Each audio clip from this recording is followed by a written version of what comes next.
Oh, god damn, no. No. Mm-mm. No, I didn't particularly like it. I lived in Saigon for about 6, 7 years.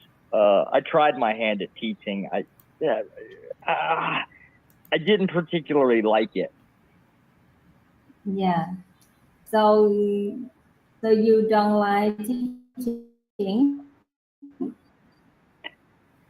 Yeah, no, absolutely not. Don't particularly like kids.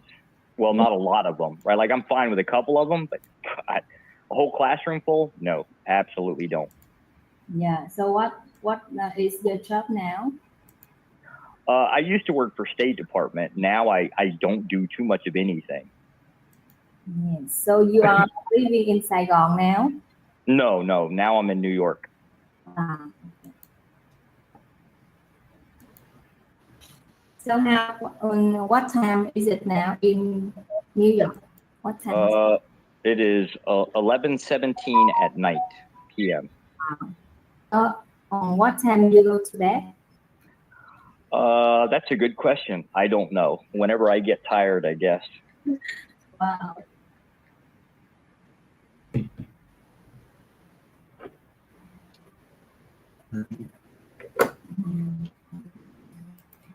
So, what's your interest in English? Yeah. Why are you interested in English? Well, so if we have English, we can do a lot of things in our country. So we can have our major, and if we have English, we can communicate with the foreigners and get high-tech job, for example. So English is now popular, so we should try to communicate, know how to communicate English. I suppose. I think there's a lot more to it than just the language. Yeah. So we need to know more about the countries, the cultures. If you're gonna do business with another culture, you kind of have to understand how that culture does business to be able to engage in business. It's a very different thing than just the language. Yes, of course. I'll give you an example. So, and this would not be the same in British culture or more popularly for you guys, Australian culture. You have more Australians than you do Brits or Americans, but in our culture, the idea of doing business doesn't require a lot of talking. The first thing that you would lead with is the price. The toy. The price. Say you're selling something, right? Doesn't matter whether it's an item, doesn't matter whether it's like a tour group, like a service or something. If you don't start with the price, you'll instantly lose the sale. Yeah, I totally agree with that. Yeah, but that's for us. The Australians are probably a little different, and I know the Brits are a lot different. But that's the point, and that has nothing to do with the language. It just has to do with how we do business.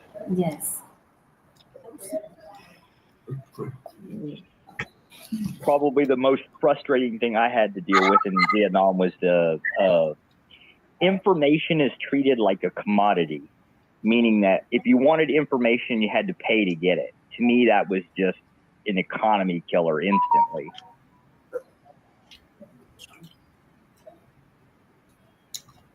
Yeah.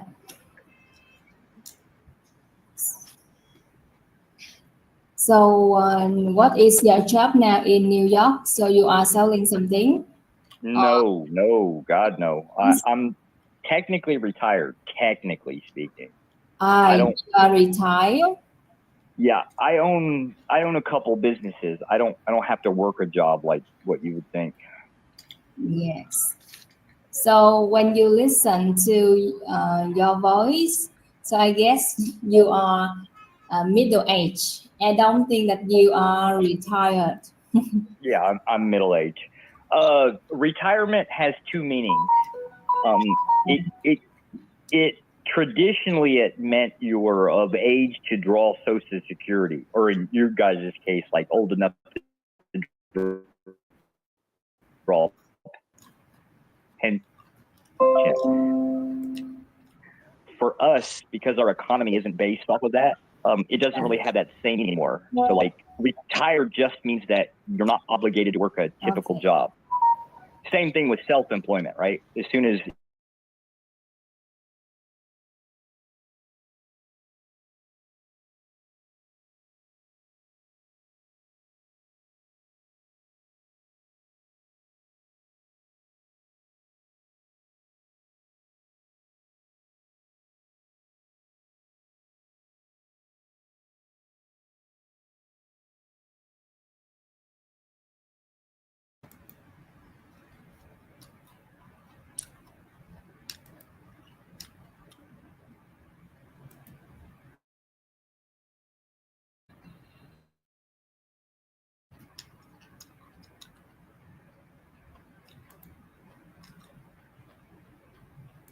hang out, I come and hang out. Oh, so you are best friends? And that word "best friends," I don't know what that means. Are we friends? Probably, right? Like probably. Best friend?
Celeb? Hello? So celeb? Why?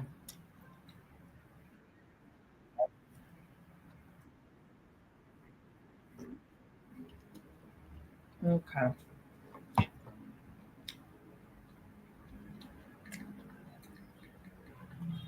Okay, no problem. What are you doing now?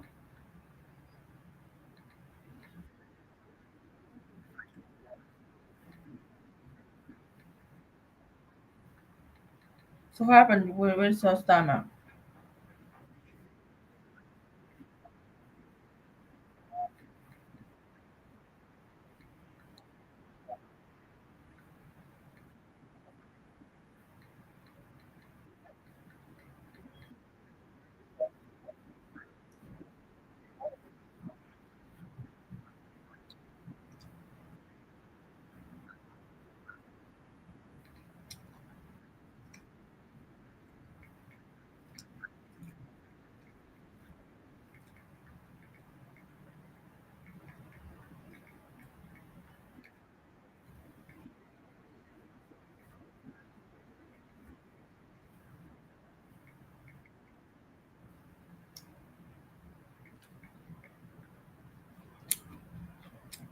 Okay, that is weird.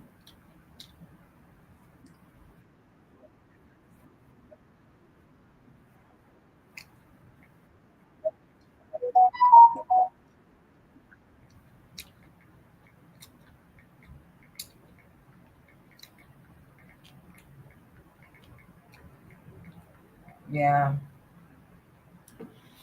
Okay. So weird. Anyway.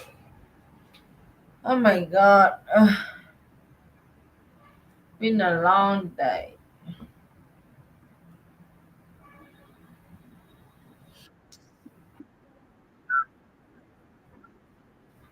I mean, long day for you, not for me.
Your mom?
Me too.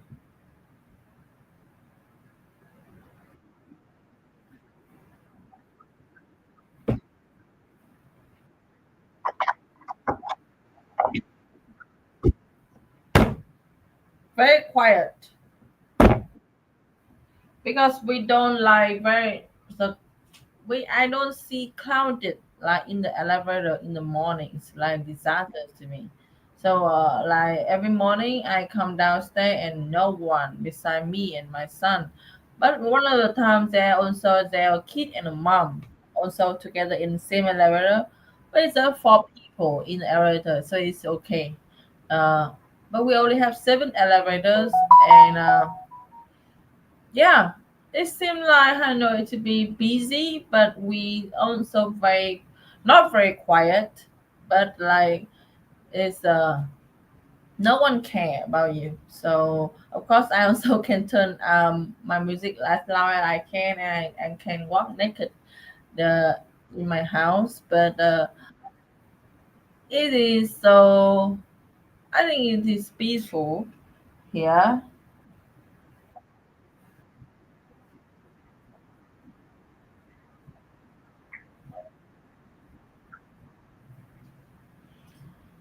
It depends on where you live, I think, or maybe in your apartment is so crowded.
Yeah.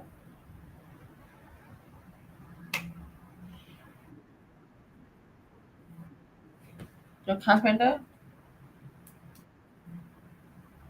Oh,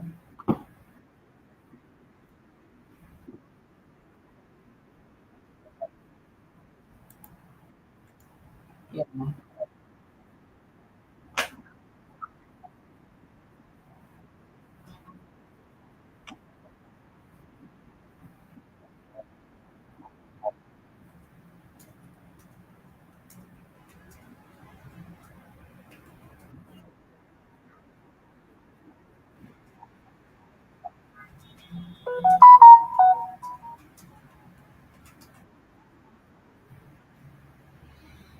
My message. Hello, Tom. Seem like nobody's there. Yesterday, live stream is like a mess. There a guy called Brick crying about something, and there another guy like talking back to Brick, and they are yelling and they are toxic to each other like they are enemy.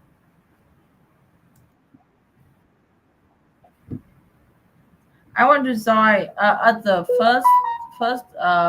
at first because when wrestlers there no one join and I want to join but I don't see a team yard linked to join. So I write a comment to ask wrestler where the team yard link, but he said that he doesn't notice. And after that, there are bunch of people joining, and they are talking like nonsense, and no one wait for each other turn, and it's like it's like I think it's like a supermarket. So, so I don't want to try. I don't want to try that time. I want to try at the time that only wrestler alone, but I cannot find the team yard link. So pity. So maybe next time.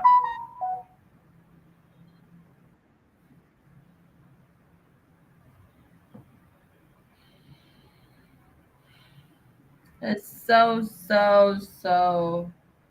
like boring. Someone joining. Hello, Spring. Hello, Spring. A user.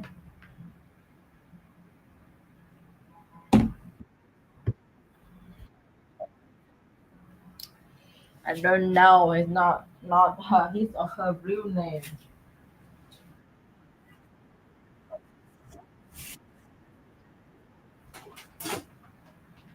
Yeah. Click on another tab. You see that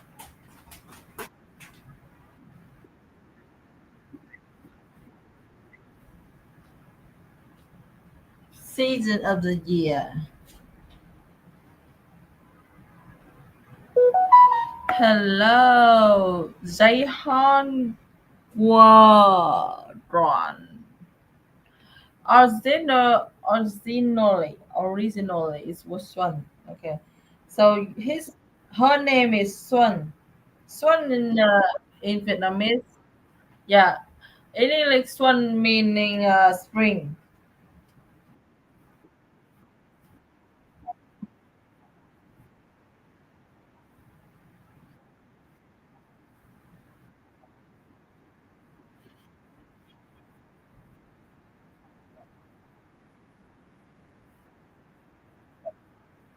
Yeah, hello Frank. Hello Frank, are you there? Are you working? Cannot talk properly.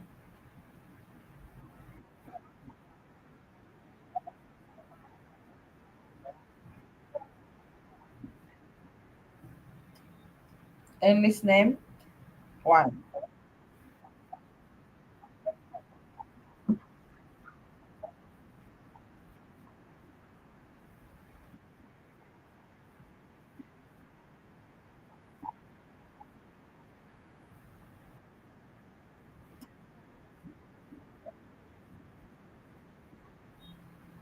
Yeah. So can you pronounce my name? No, my name not woman. No, no. You're so wrong. My name is different. Vietnamese name. Why?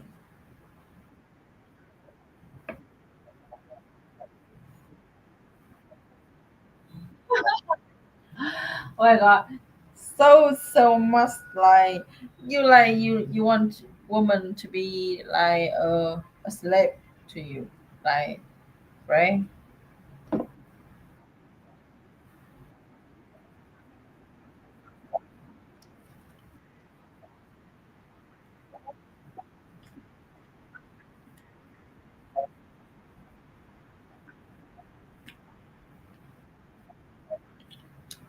Mm,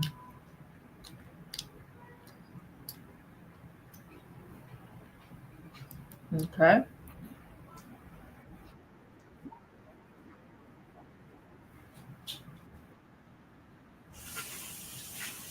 Why difficult?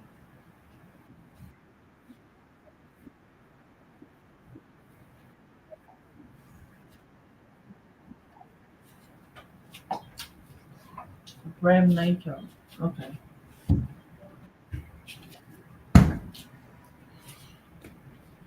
Mm.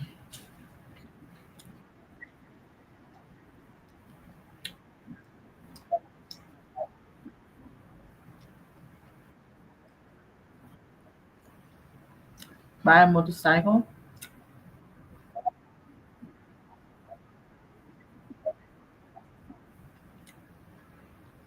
So why do you want to buy?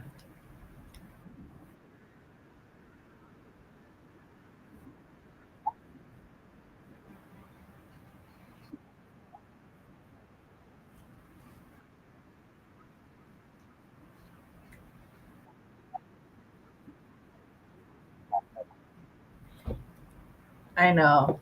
Motorcycle, the one that big and giant, right? Yeah.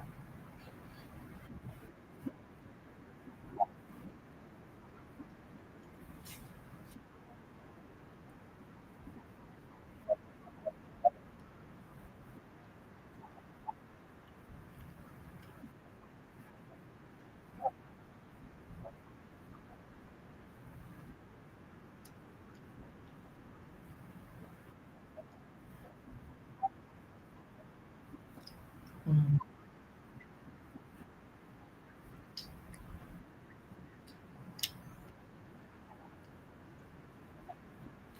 Yeah.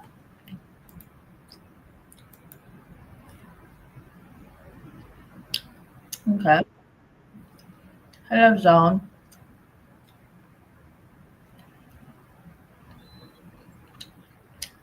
You are learning English and you speak Spanish. Okay.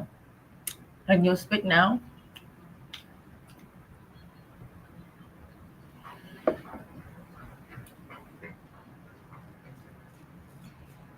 It is weird that people joining and cannot talk.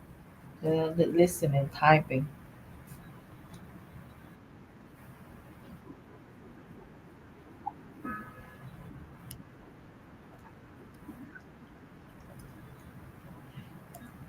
Yeah.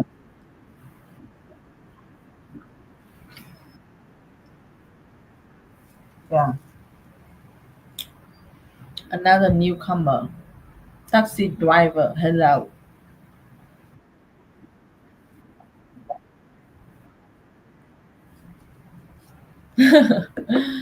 Hello. Hello, Taxi. Can you talk?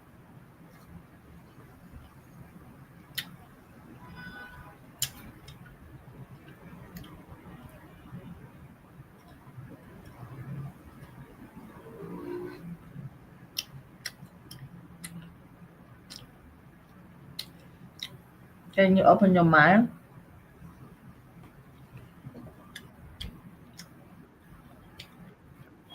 Hello. It's good.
Hello. I'm fine. You?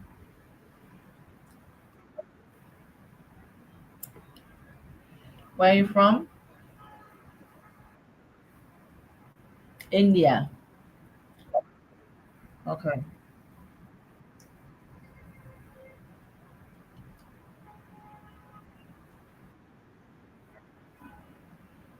What?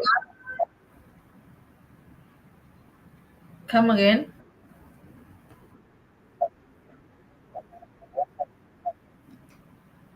Okay, no problem.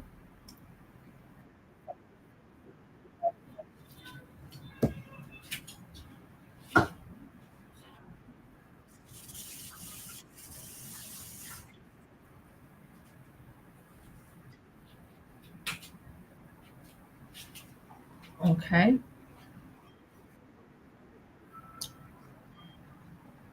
I don't get what you mean. Okay. Can you say that again? What do you say?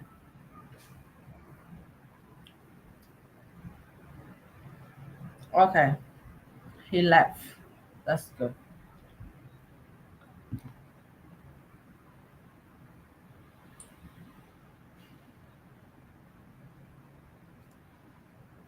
Let's see. Ami and Ami. They are disabled. Oh, nice. Douglas, I use it.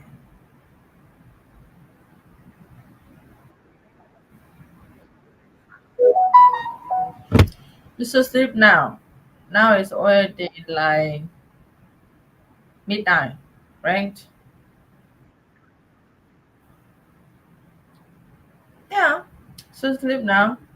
I'll catch up with you later.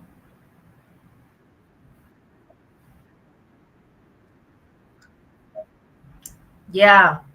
You will fall asleep very fast. Okay. I will I will open the room that talking in English so you guys can listen to English. Since you guys don't talk, so not listen, right? Okay.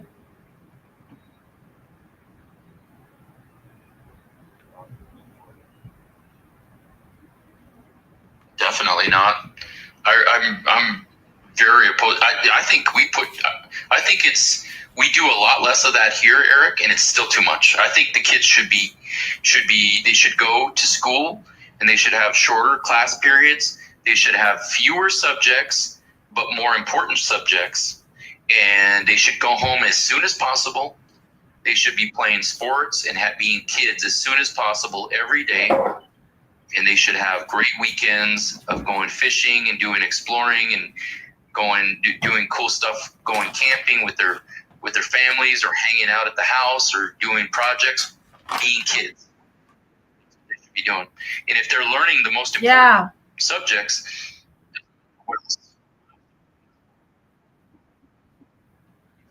Okay, I'll send you a link.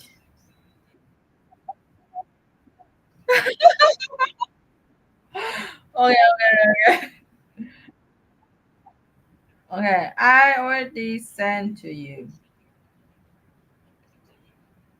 Okay, go joining and fighting.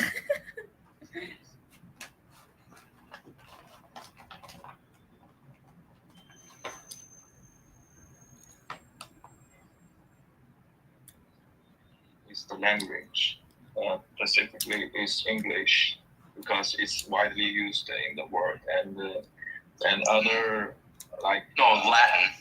I mean, politics or geography, they will not use in the rest of his life. But language, yeah, I mean, more. Look, like if you're gonna say, well, are we gonna teach geography or Latin? Of course, you're gonna teach. Are we gonna teach geography or logic? Logic, because you can learn geography later, and if you know logic, you're gonna be a much better geographer. When you go learn geography, it's gonna be easy. I agree with you. See? Yeah, I agree. Yeah.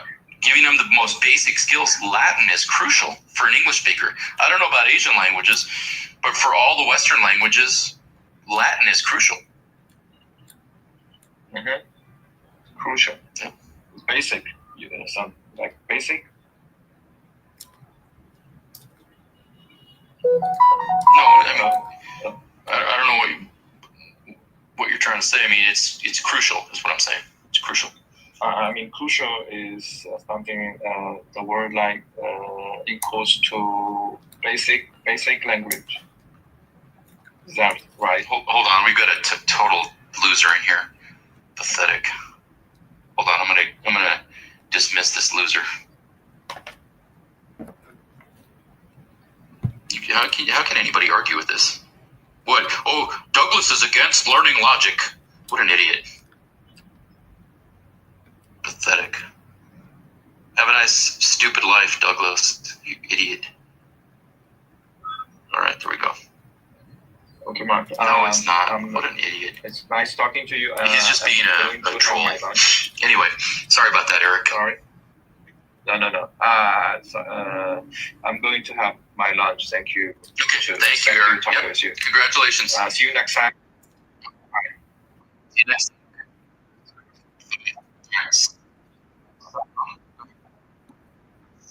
He kicked you out, right?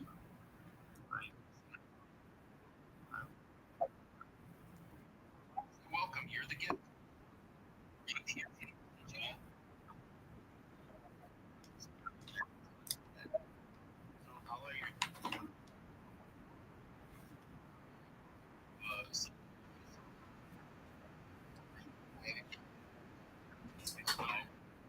Stop.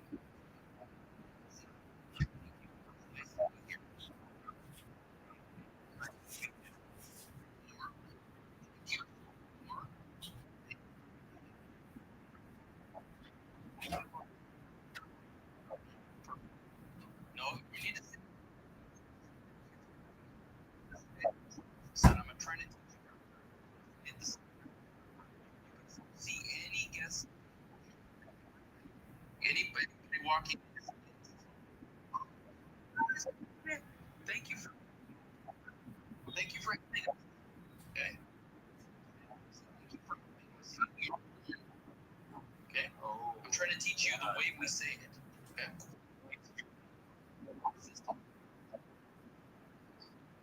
Well,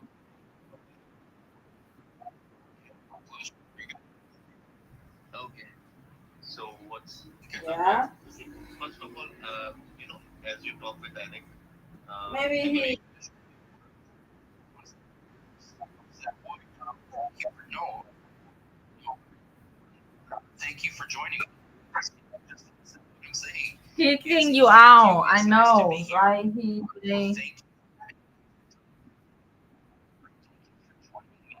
Now I could say that because I'm the host, but the guest can't. Okay, I said training. No, stop, Sam. Stop. I'm talking. Don't interrupt me. I'm talking to Skip in the chat. So Skip, I can say thank you for joining me if I'm the host, but the guest can't say that. Yeah, he's very ego. He have very high ego.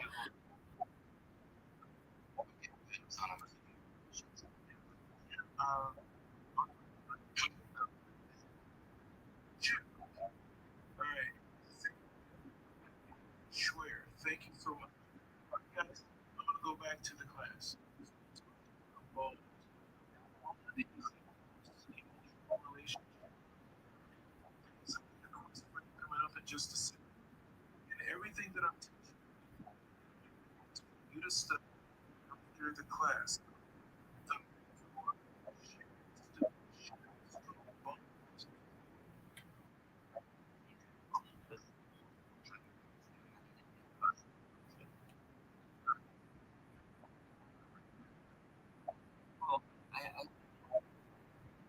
Wait.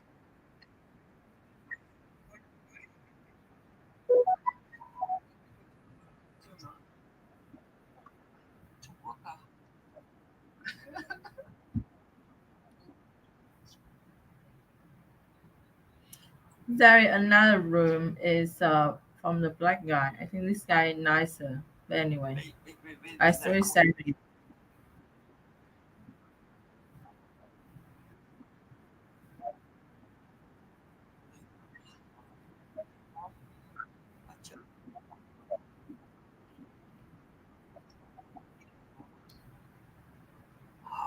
Anh bây giờ muốn biết là đi ở bên đấy đã có chuyện gì. Gửi em sang bên đấy thì sao nghe nhé, hay là anh sang? Sang đây em cho. Chắc không? Yeah. Wait, từ từ, mọi người xuống lên lại nha. Yeah, he just wrote math with me. Anyway. Đi đâu vậy? Anh 14 người ta.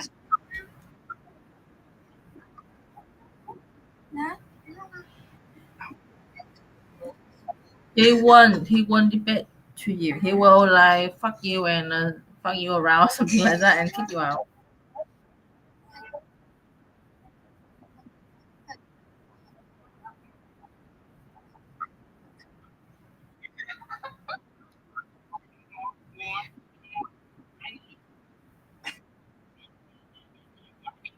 Ai đấy? Đấy. Này là group của em anh ơi. Người yêu của Nam mà. Đúng rồi. Không phải crush mà Destiny đó, Destiny của em đó. Okay. Destiny救命啊 ！No， 没事的，没事啊，没事没事。他是我的 What hell? 朋友，他是我朋友。哦，他可爱。This room is Vietnamese room. It have a girl and also I have Peter in there. Do you want to join? Peter. Want to join, Peter? Peter's there. No, not his room, but another room. But he joined as a participant.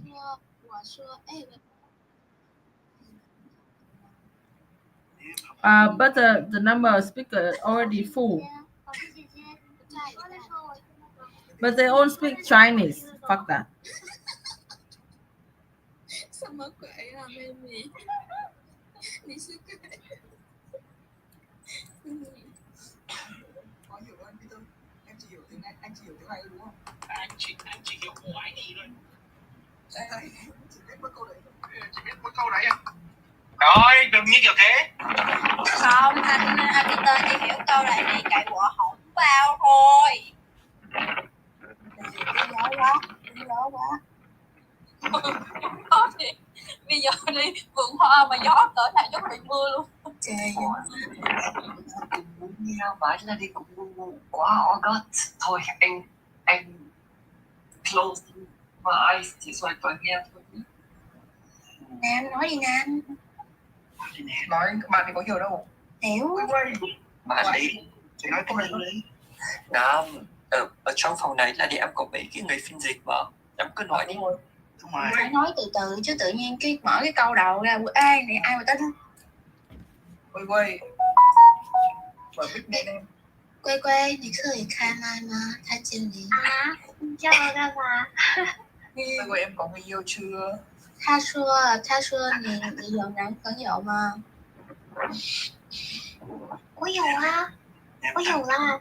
Số bạc kia. 你有吗？你有？Đấy là nó giận nó kêu nó có người yêu rồi Nam ơi. Nó kêu nó có trai rồi. Sư sẽ khoan từ từ chết liền khoan. Sư sẽ 是谁？是不是知道吗？猜一下哦，就在这个房间。我啊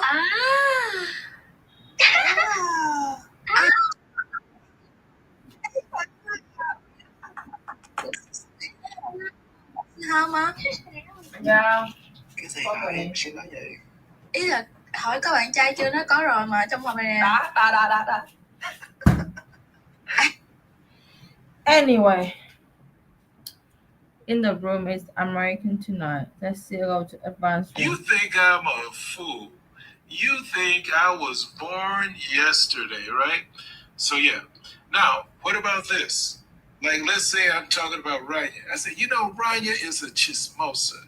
That girl, anytime there's any kind of juicy gossip, she is all ears. That sister is all ears. Let me tell you about Rania. You don't know about Rania? Like, she's a hopeless romantic, and she is Miss Chismosa. That's right. She can hear people talking like 400 feet away. Like, she's got bionic ears. Now, then I said, wait a second. Ranya's here. Oh my God, Ranya. Oh my God, Ranya's here. What a coincidence. I was just thinking about you. I was just telling these people to stop talking about you. You know you my favorite. Sister, you look, I was just trying to tell them that you ain't like that. I said somebody was saying that about you, and I was acting like I was that person. That's what it's just a coincidence. So yeah, so that's what we mean by a coincidence. Now, another way that you could say coincidence is it's a chance event. It is an unplanned chance event. All right? And another word that we use, guys, is fluke. It is a fluke. We had no plan for this. It's a fluke. It's a lucky accident. It's a fluke. So listen, he got the job by a fluke. He wasn't looking for a job. He was just at the cafe. He just started talking to the person sitting next to them. They had a conversation about AI, and he said he'd been studying AI. He showed him his computer, and the guy said, "Wow, I like your code. That's pretty incredible. You got a job." He's like, "What?" So yeah, you would say he got the job by a fluke. Does that make sense? Does that make sense? All right. So a chance event is something that is unplanned. You could say a fluke, and then you could say it's pure coincidence. It's just pure coincidence. Okay? It's a chance event. Like their meeting was a chance event. Now, the question that I have for you guys is, did you learn a lot today? Did I keep my promise? Did I keep my promise, guys? Did I keep my promise? Okay? I need to know. Are you learning a lot with me today? Am I keeping it real with you? And is this the way you want to learn English, right? I want to know, because I want to get better and better and better if that is at all possible. I take notes. Not only do I want you to take notes, I take notes. And then I go over my notes and I say, okay, how can I do better? And you guys know what I need you guys to do to support me. So right now, the number one thing you could do is do the room task, right? And to tell you the truth, I don't think I've done the room task. So I'm going to do the room task right now. That's a cool way to help out. And you know, the other one is during class or after class, go to my moments and like. So I think this is the second class that I've done today. All right, we just had a speech contest.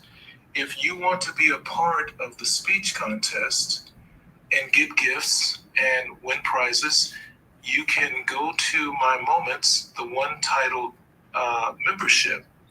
Put your name, your country, your English level. We will invite you to our group. You know, whether you're a beginner, intermediate, or advanced, we just have 3 levels. So make sure to do that, okay? Other than that, you can like. Always protected. They have a coast on the Mediterranean, and they're always protected, right? They're always protected by the corporations and the powerful people around the world, and all the powerful governments around the world are always being protected. Even though they, just like anybody else, deserves to be criticized if it's legitimate. They deserve to be, and all the rest of us have to accept the criticism and deal with the criticism. But apparently they don't. And that's what I can't stand about this Harvard situation. It's a joke. Why should one religion or one ethnicity be protected when shouldn't they all be protected at the university? And I'm not much about protecting ethnicities or anything like that. I think the university, I went to Berkeley. I think the university is supposed to be a place where people can say what they want, as long as they're not causing a riot. You know, it's a free exchange of ideas. Yes. Okay? So I don't like what's going on at Harvard. I think it's ridiculous. Do you think foreign students should not be allowed in Harvard or in USA? No, I don't. I think that's ridiculous. Okay. I thought what was going to happen was that they were going to kick all the illegals out, and they were going to make it easier for people to come and study here and work and contribute to the society. But apparently that's not the case. So we'll see. We'll see what happens.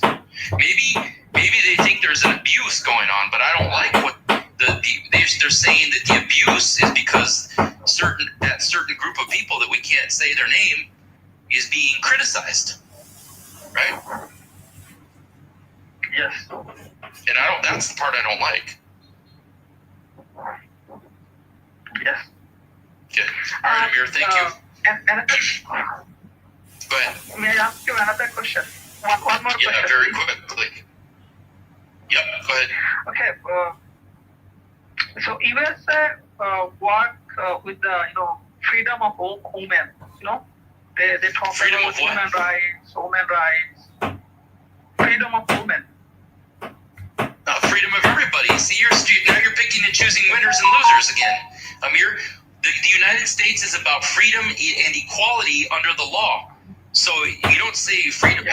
We're going to protect women. We're going to protect boys. We're going to protect girls.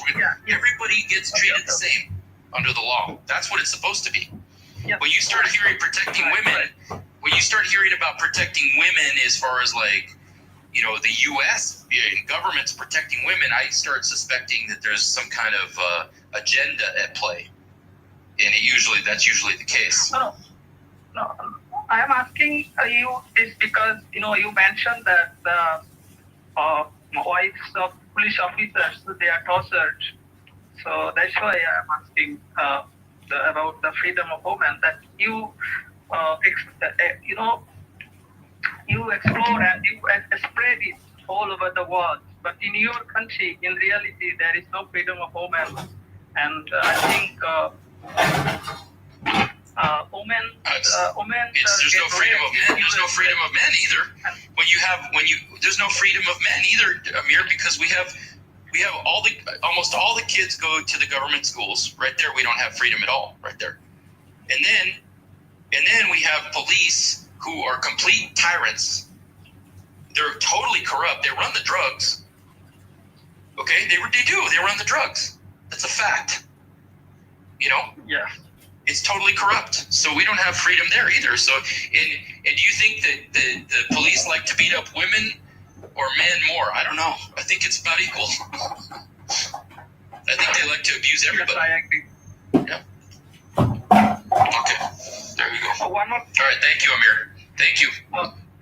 Good questions. Okay. Good questions. Thank you. Okay, let's go to you, Farhan. Welcome. You're welcome. Thank you for having me. My pleasure. Excellent. Great response. How are you? I'm good, thank you. It's cooling off a little bit. I had a good day of work. I'm a little tired, but not too tired. I have a little question for you. You have a question for me? Okay. It's not a question or business question. Are you comfortable? You're asking a business question? Yes. Yeah, you can ask me a general business question, but I don't really like to talk specifically about my businesses. I wanna start truck dispatching in USA. You wanna start what? Truck dispatching in USA. I wanna start. Can you say that again? I wanna start truck dispatching. Truck dispatching. Truck dispatching. I don't know anything about it. Oh. I mean, I've never been involved in trucking in any way. My cousin was a trucker. I took a trip with him when I was 10 years old with him and my little cousin to Los Angeles. Truck dispatching business is that you should pick the load to the carrier and get commission. Yeah. Okay. And you want to start that business? Yes. In the United States? Yes. United States, but the English is very fluent, and I want to learn English. No, we don't talk about learning English. We don't talk about learning English, but I can tell you one thing: if you come to the United States, you're gonna learn English really well. So don't sit around and say, "Oh, I gotta learn English before I go to the." No, you go to the country, and that's where you learn the language. That's what I did with Spanish. Yeah. I learned in books, right? And I never spoke to anybody. I started learning Spanish when I was in 4th grade, and I took classes all the way through high school and into college. And then I went to Mexico and lived there for a summer, and that's where I started I became fluent. I had studied so much Spanish that when I went there, I got practice speaking, and I became fluent. Okay, now you tricked me into talking about learning languages, but we're gonna stop. I broke my own rule. What can I do? I'm a native English speaker. Where I can find? Well, you do this. I don't know. I'm here. You can come into my voice room any day. I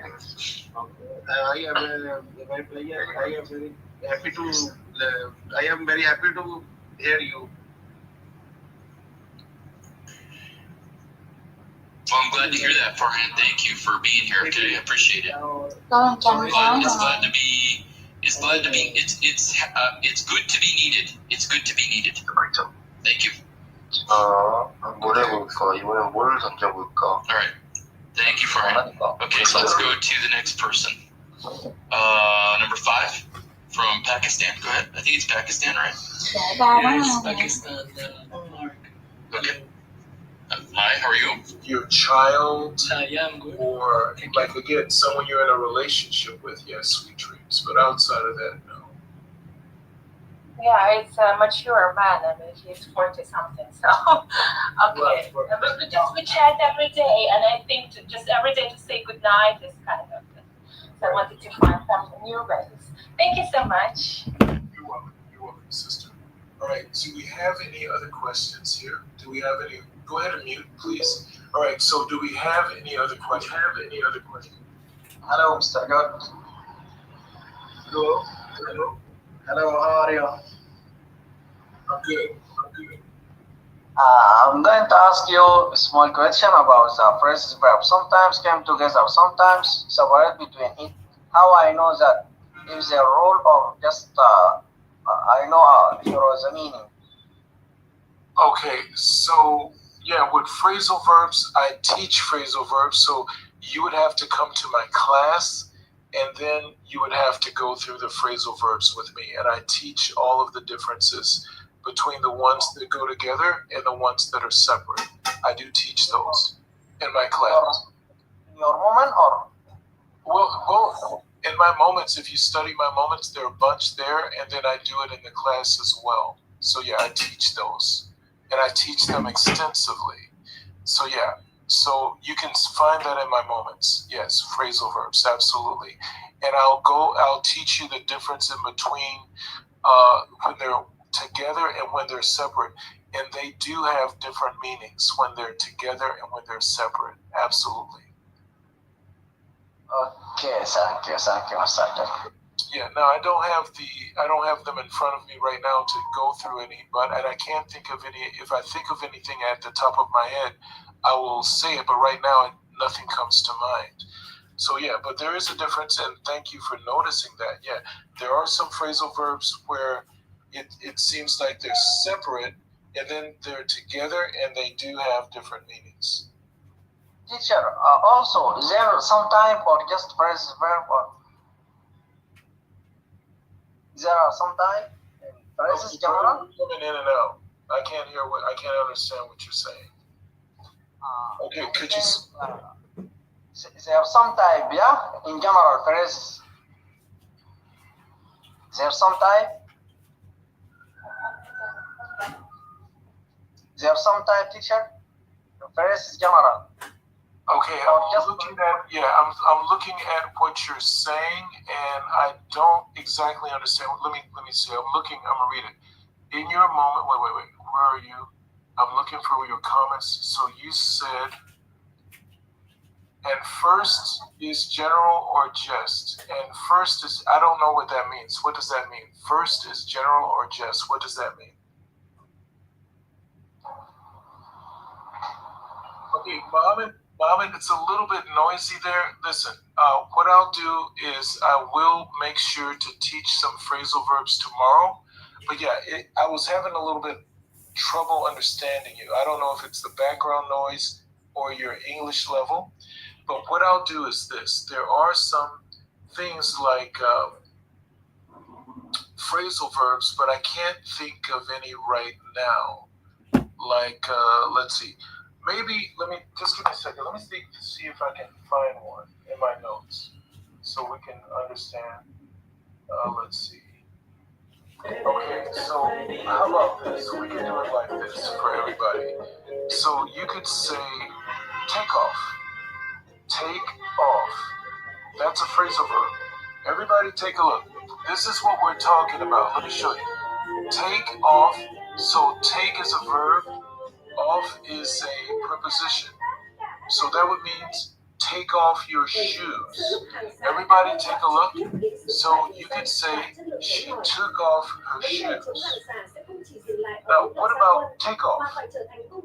Take off is one word. It's not a phrasal verb. Now when we're talking about take off, that would be like a plane taking off. Take off. All right, so for example, guys, what does it mean to be raining very heavily? It's very rainy. What is the replacement word for very rainy? Somebody. What is the replacement word for very rainy? It's pouring rain. Pouring rain. Now watch this, guys. Everybody take a look. Okay? Let me give you a sentence. Now you're going to understand the difference between take off and take off. Okay? You could say the takeoff was smooth despite the rain. The takeoff was smooth despite the rain. Now, so yes, that's what we mean. The act or moment when the plane leaves the ground, that's takeoff. It's written as one word, but now when the plane begins flying, they say the plane take space off. Isn't that crazy? Let me do it like this. So when the plane starts to does the takeoff, the plane will literally take off. So that says the plane will take off at 6 p.m. It will begin flying. But that thing itself, the act or that moment, is called takeoff. So that's what we mean by phrasal verbs are different meanings when they are together as as one word or they're separate as a real phrasal verb. So Muhammad, thank you for a good question, but there's a little bit problem with your audio. So is there anybody else with a question for me today? And guys, if you love the way I teach, make sure to go to my moments right now and support me by liking my moments. Don't tag it while dance on, okay? All right, and I want you guys to do that automatically. I don't want to keep asking you for that. You guys know what I want you to do. All right, Nancy, what is it? Go ahead. I mean, I didn't mean it like that. But yeah, go ahead, sister. Go ahead. Yes, Teacher George, I really have a question. Because yesterday evening, when I was at Teacher Moses' voice room and communicated with him about my pronunciation problem, I noticed that someone commented that I was 大舌头 in Chinese. That means I am a stammerer. I'm not annoyed about what he said unpolitely, but what I am concerned about is whether I have such a significant problem with my pronunciation. So I want you to give me some evaluation. Okay, so the person said that you stammer, S-T-A-M-M-E-R? Yes. Oh. He means I am 大舌头. 大舌头 in English means stammer. Okay. Yeah, I've never noticed you stammering, so I would not give any weight to what that person was saying. I would not, because your teacher, Moses, never said that about you. And Moses and I like to keep it real. So if I noticed that problem, I would speak up and I would tell you. So remember what I've always said. There was an Indian guy on the stage and I was complimenting him. And an Indian sister, it wasn't someone from Pakistan, it was someone from India, was criticizing him. And I was complimenting him. And she was not happy that I was complimenting her brother. So what I say is, you're going to get more hate from people with your own flag than you will get from strangers, especially when you're trying to improve yourself. So I would say that person is weak. Because who the hell is he? Is he an English teacher? Is he an English teacher? No, he's a Chinese. Right, so he's just jealous. He's a hater.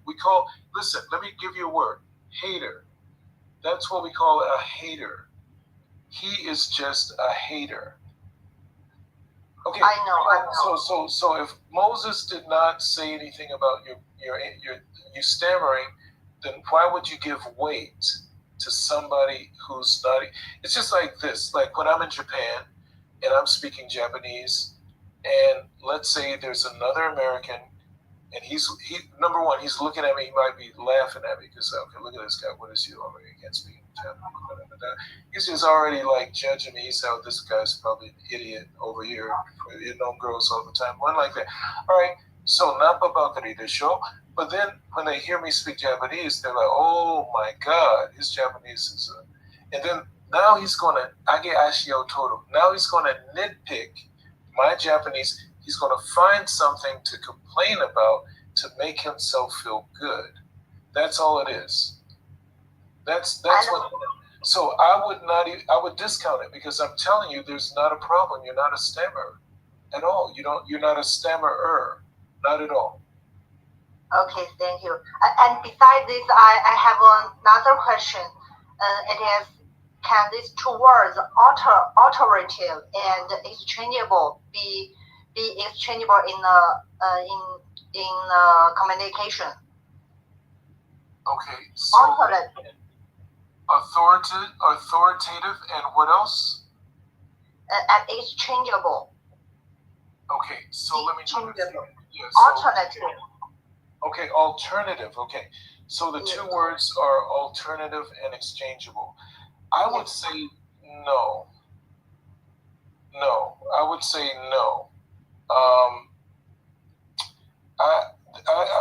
So alternative and exchangeable.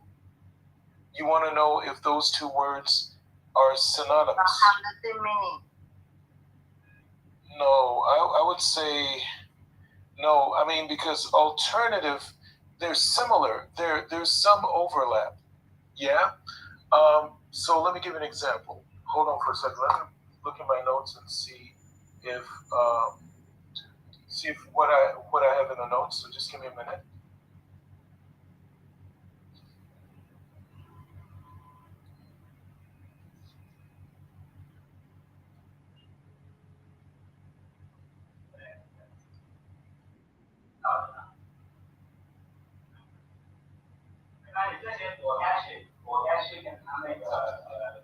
Okay, just mute for 1 second. Could you mute just for 1 second? Okay. Okay. So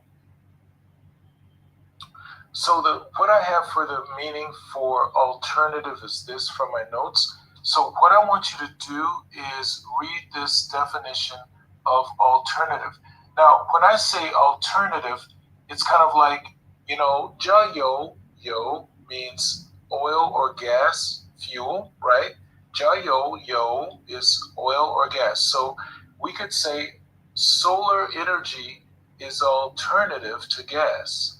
Solar energy is an alternative to gas. That's what we mean by an alternative. That means you are choosing between two things, right? So you could say, if you want to avoid traffic, you can use an alternative route. Okay? So you're choosing between two things. But exchangeable is like you go to the store, right? And someone bought you a present, like a birthday present, and it sucks. You hate it. You want to go to the store and exchange it. You want to replace it. You want to swap it with something else. So something that can be replaced for something else. So you could say, these shoes, okay? So Nancy, go ahead and read this sentence if you can unmute yourself, if you're available, if it's convenient. Okay. All right, give me a second and I'll give you let's see if I can get an emoji. I like to put a little emoji here. All right, so go ahead and read this. These shoes are exchangeable within 30 days. Mm-hmm. So you buy something, you want to exchange it for something else. Money is exchanged. You exchange money for goods. Now, what about alternative? Go ahead. You can take an alternative route to avoid traffic. That's right. So that means an option.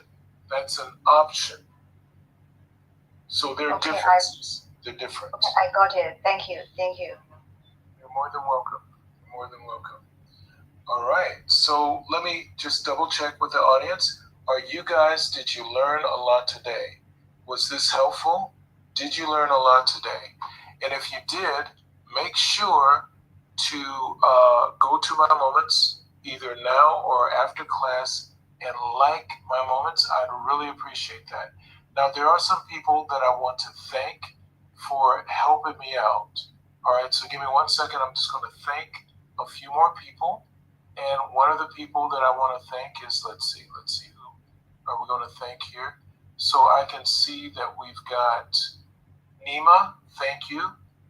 Abdallah, thank you. Mina, thank you. Laura, okay. Then we have Mao Yu Fun.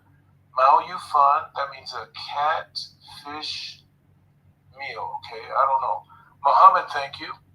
Mohammed is from Sudan. Afru from Bangladesh. Kevin from India. Zara from Russia, it seems like. And Amy from Vietnam. And Jessica from China. Marisol from Mexico. Daisy Wang from China. Chrissy from China. Nancy from China. MD Yosef from Bangladesh. Ula Hussein, I don't know what flag that is. That could be Uzbekistan, I think. Arabella, I believe that's Algeria. And Ta, I think that's somewhere possibly in Africa. And Toma, I know that that's a Russian-speaking country. It's somewhere in Eastern Europe. That is Ukraine, sorry. Oh my God, sorry. Okay, that's Ukraine, sorry. All right, so do we have any other questions? Anybody on stage with a question before I close the room? Anyone with a question, I'm here to answer your questions. All right, let me bring a few more people up on the stage. So we've got Esha, we've got Basra, and then I'm going to take a few. So I answered Nancy's question, and I don't think Amy said anything. I don't know why, but Amy, you're welcome to come back on the stage anytime if you feel like you want to ask a question. Amy, are you there? Let me bring a couple more people. So I'll give Amy another minute or two or a few seconds to unmute herself and ask a question. All right, so let's do this. Okay, so Amy, okay, you're not answering. So we're going to bring Shia. Shia, did you have a question? Shia, are you there? Okay, Shia going once. Shia from China. All right, then we have Esha. Esha, did you have a question? Esha going once. Esha, are you there? Esha, no question. Okay. All right. So Lee, you said you had a question. Go ahead, Lee. Lee, go ahead. Yeah. Hi, George. Right. Hello, Okay, George. okay. Yep. Not going to work. And if you don't know why, you need to just stay in the room and figure out why. If you don't know why, then yeah, don't do that to your teacher. I've made it very clear. Someone let this brother know what he did wrong. I think he's kind of clueless. We call that KY. If you're in Japan, that's what we call KY. You got somebody working for you for free, don't do that to them, okay? All right, just let the brother know. Somebody put it in the comments so he can understand what he did wrong. All right, anybody else with a question? Anybody that's actually serious about me helping them? Hello, George. Hello? Can you Yes. hear me? Yes. So Okay. your name is Sunny? Yes. What is your question, Sunny? Okay, firstly, let me introduce myself. No, It's my first I'm not going to let you introduce. We're not doing that. Okay. Just one question. Sorry. We don't do the GA show. Now, you could say, like, hey, this is my first time on the stage. Nice to meet you. And I'm going to welcome you with open arms, brother. But if you're going to give us, like, a long speech, we don't do that. See, if you go to the other rooms, they're going to be like, what's your name? Where are you from? Blah, blah, blah, blah, blah, blah, blah. Okay. We don't do that. Yeah, we don't do that. Okay, go ahead, brother. What's your question? Okay, I just want to ask why the Harvard University fails the international students the policy. Why they do this? I was very confused with the policy. The Harvard University, fails a lot of international students. Right. Now, I am not in the United States. I have not been in the United States for 2 years. And I know this has something to do with the policies of the new president. And I know that the policies of the new president are strict on all foreigners. Even if you're legal or illegal, they're going to be very strict, right? So we have a word for that. It's a little bit, to be honest, it's a little bit xenophobic. Xenophobic. Do you know what the word xenophobic means? Does anybody, what does it mean? It means that you are against the foreigners. It's not in the home abroad. It gives the generation or the race. That's right. That's what we mean by xenophobia. Now, what does the word phobia? What does phobia mean? Phobia. Fear. What does that mean? That's right, fear. And xeno means something that is foreign. So they are afraid. Yeah, it means that you don't like foreigners, or maybe you're afraid of foreigners. So the policies right now, I think, and I'm neutral. I'm not pro or anti-Trump. I'm anti-everybody. I don't like none of them. But to be honest, it seems to be, I don't know. I'm not like following the details, but it seems to be a little bit like if you are illegal and they go after you, I got it. I understand. But if you are legal and they go after you, then that's kind of xenophobic. Yeah. So I hope I answered your question. Yeah, I hope I answered. Thank you.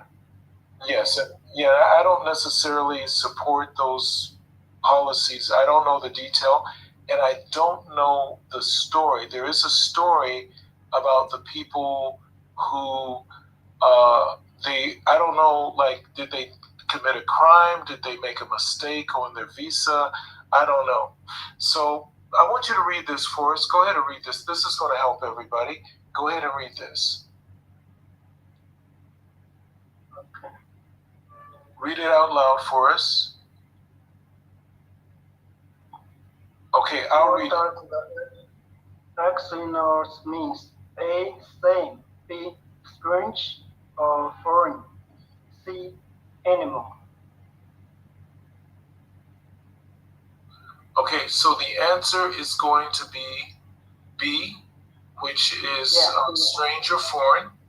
Okay, now let me do this. So the next one is this. Which words means fear of strangers or foreigners? So I would say A, xenophobia. Okay? So you said that phobia means fear, right? Phobia means fear. Yes. Okay, so we're going to do one more for you. I want you to read this one, and let's see if you understand it, okay? Go ahead and read this.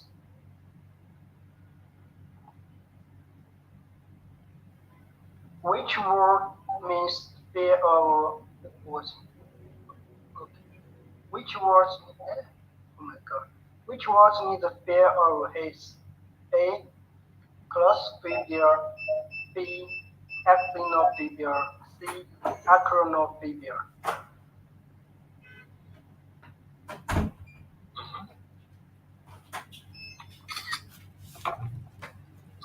Are you there? Okay, so let me do it. If you're not going to do it, it's okay. I understand if it's too difficult. So, which word means fear of heights? That's going to be C. Okay, it's going to be acrophobia. Okay, now the people that work at the circus who do the tricks on the trapeze, we call them acrobats. Acrobat. So an acrobat, heights, acrophobia, fear of heights. Okay, so yes, Sunny, that's my answer. I don't know the details, but it sounds xenophobic. Xenophobic. Yes. All right, so Sunny, thank you so much. I'm going to give someone else an opportunity to ask a question, okay? Okay, thank you. Thank you very much. You're welcome. It's my great honor to be here. I really appreciate that, and I'm honored to have you here, and I hope I answered your question. You're welcome back on the stage anytime. And I just want to make sure I answer as many questions before I close the room. All right, so is there anyone else on the stage that has a question for me? Is there anyone else on the stage that has a question? Anyone else? Okay, guys, we're going to go once. Yes, Mr. Judge. Yes, this is Muhammad Hassan here from Pakistan. So, yes, I have a question about causative verbs. Okay, so what about, what is your question about causative verbs? Actually, I want to know the exact context within which these verbs are used. Sometimes, like, I get him to do this work, and I helped her to do this job, or I caused him to do this, or I had him, or have. So, in how many ways these can be used? Because sometimes I use them, but I feel like I'm using them wrong or not appropriately. So, just want to know the context. Right, so, yeah, now when it comes to causative verbs, right? So when it comes to causative verbs and the use case scenarios, there's a lot. So let's see, what would be a way that I can answer it in this format? Let's see, I would say, okay, so you wanted to know, like, basically, okay, so you make somebody, there's different ways you can force somebody, or you can kind of persuade, you can help, you can give permission, or you can allow. So there are different ways that you can cause people to do things. So basically, I would think about it, how can you get someone to do something?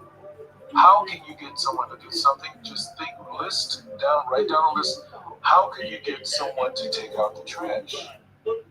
So how many different ways can you get someone to take out the trash? So you tell me, how can you get someone to take out the trash? List the ways. Ask that person to, for example, at home, if they are living together. We don't need a scenario, but you can just say ask. That's one. What's another one? So ask, request. There you go. So ask and request are the same thing. What's another one? Order. I'm sorry? Order someone. Order someone. There you go. That's right. What else? You could allow somebody, maybe they want to. So you say, I will allow you, I'll give you permission. So when you force somebody, you make somebody do it. That means you force them to do it. You make them do it, right? Or you could allow somebody to do it, you can let them do it. Or you can help somebody do it, or you can get them to do it by persuading them to do it. So those are the different ways you can cause someone to do something. So I would just say, kind of like logical reasons. So you could say, she helped me study. She didn't force me to study. She helped me study. All right? She made me study. My mother made me study when I was a little kid.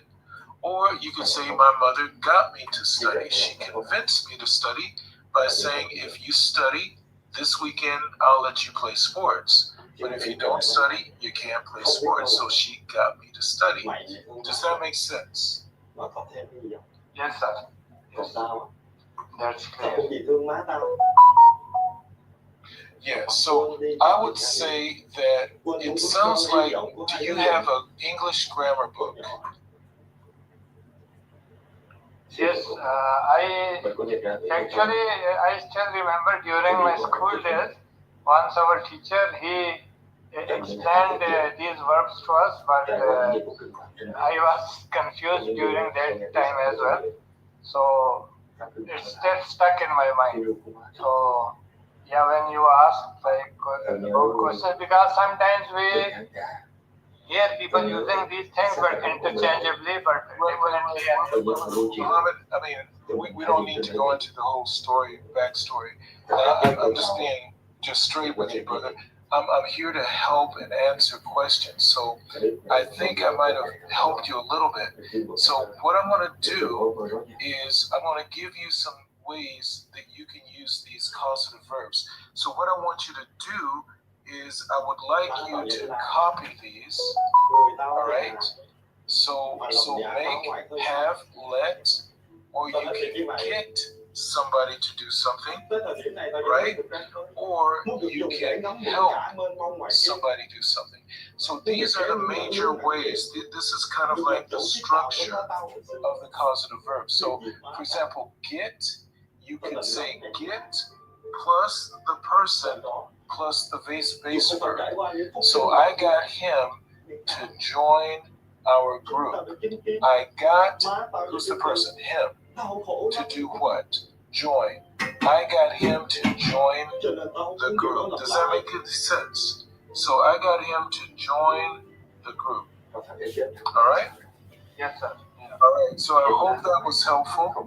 And I'm going to give someone else a chance to ask a question, okay? Thank you. You're welcome. All right. So is there anybody else with a question for us today? Guys, this is your time to take advantage of it. Hello, George. Yeah, it's good. So I have one question, like how to improve our pronunciation. Yeah, well, the number one best way for you guys to improve your pronunciation would be to go to my moments, go to my profile, and study my moments, because right there I have many exercises for you to improve your pronunciation. You can actually shadow me. You can shadow me in my moments, and that's probably the best way. Like I have problem in saw and shaw. I always say shaw and saw. So can it be improved? Of course, it can, and I do have exercises right there. Okay, let me ask you this. Have you ever looked at my moments? Have you ever looked there? No, actually I first time joined your Okay. So what I'd like you to do is go there and take a look, because every single letter of the alphabet I've got a separate pronunciation guide for. And so, for example, the letter A has about 7 different pronunciations.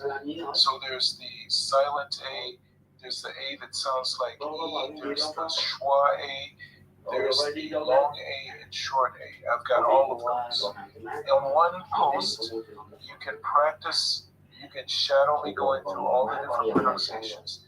Then I have a link to something that you can read that uses all of those in a paragraph. So again, I've already done the work for you. You can go there and you can practice. So that would be level 1. And then if you do that, what happens, you come to my voice room, and then I'll bring you up on stage and I'll introduce you to teacher B, and then I'll let you shadow her, and together B and I will help you with pronunciation. But I want you to start in my profile, because I put a lot of work in there for you, and it's just easy, you know? So let's say I wanted to learn Hindi, and I wanted the pronunciation for Hindi. There's nobody on Hello Talk that does that for me.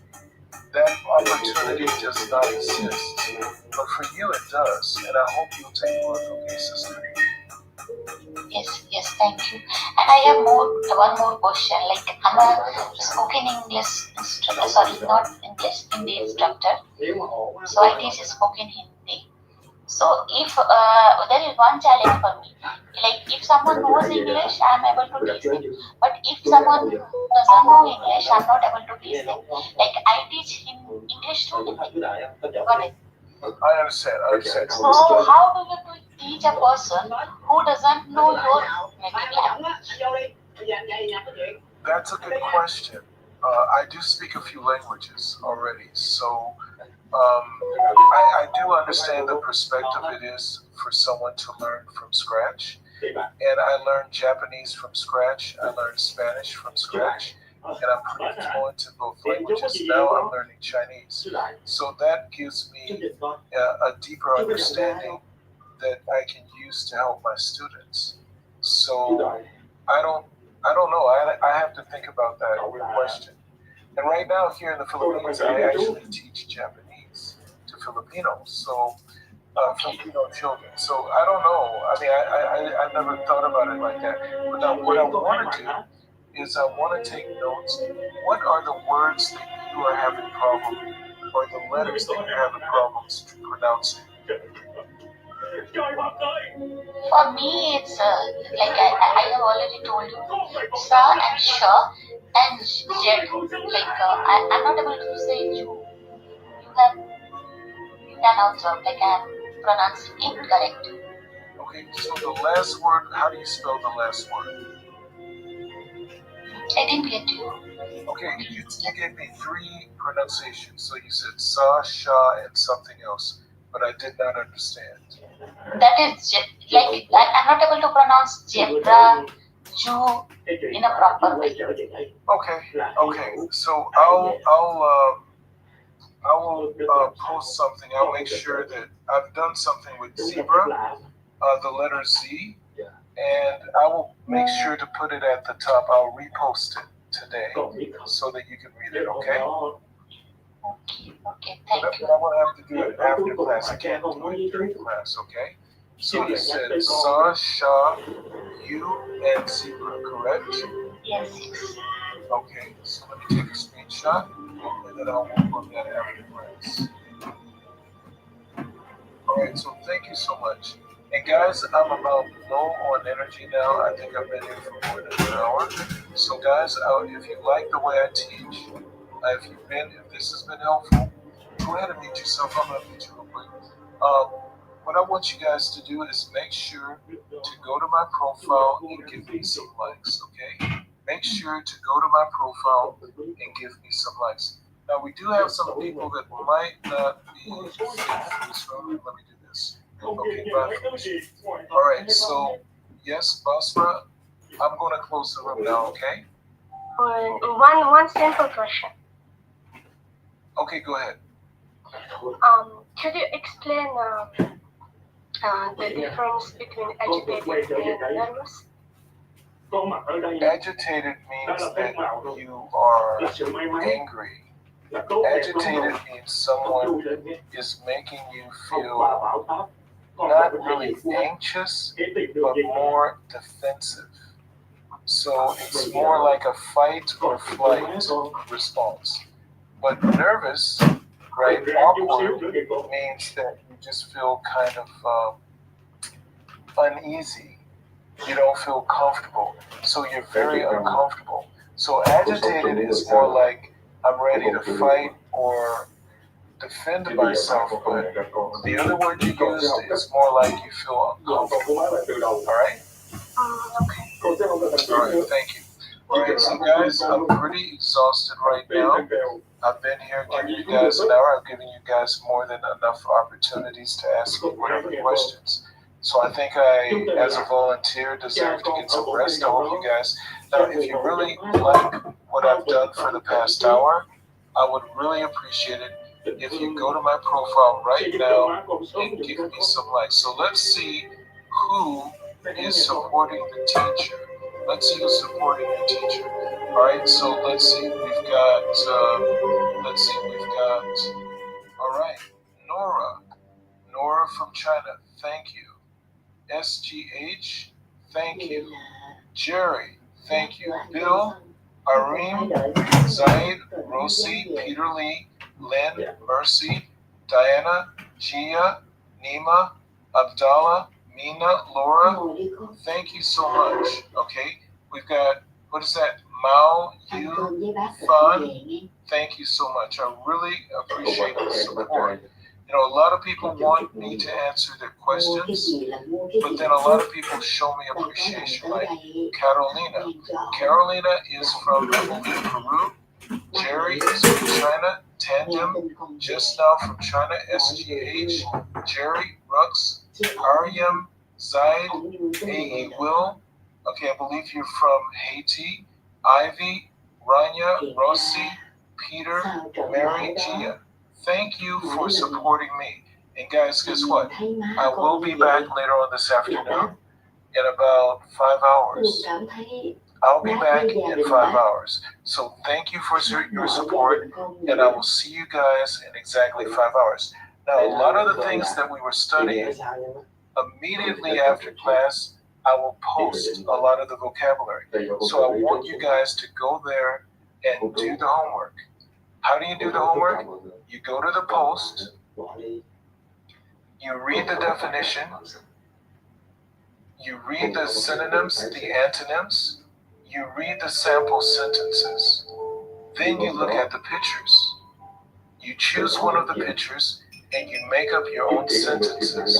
If you want to show me that you are an advanced student, what you're going to do is you're going to make a paragraph. Okay? Using the vocabulary that you've learned today or in any of my other classes. Right?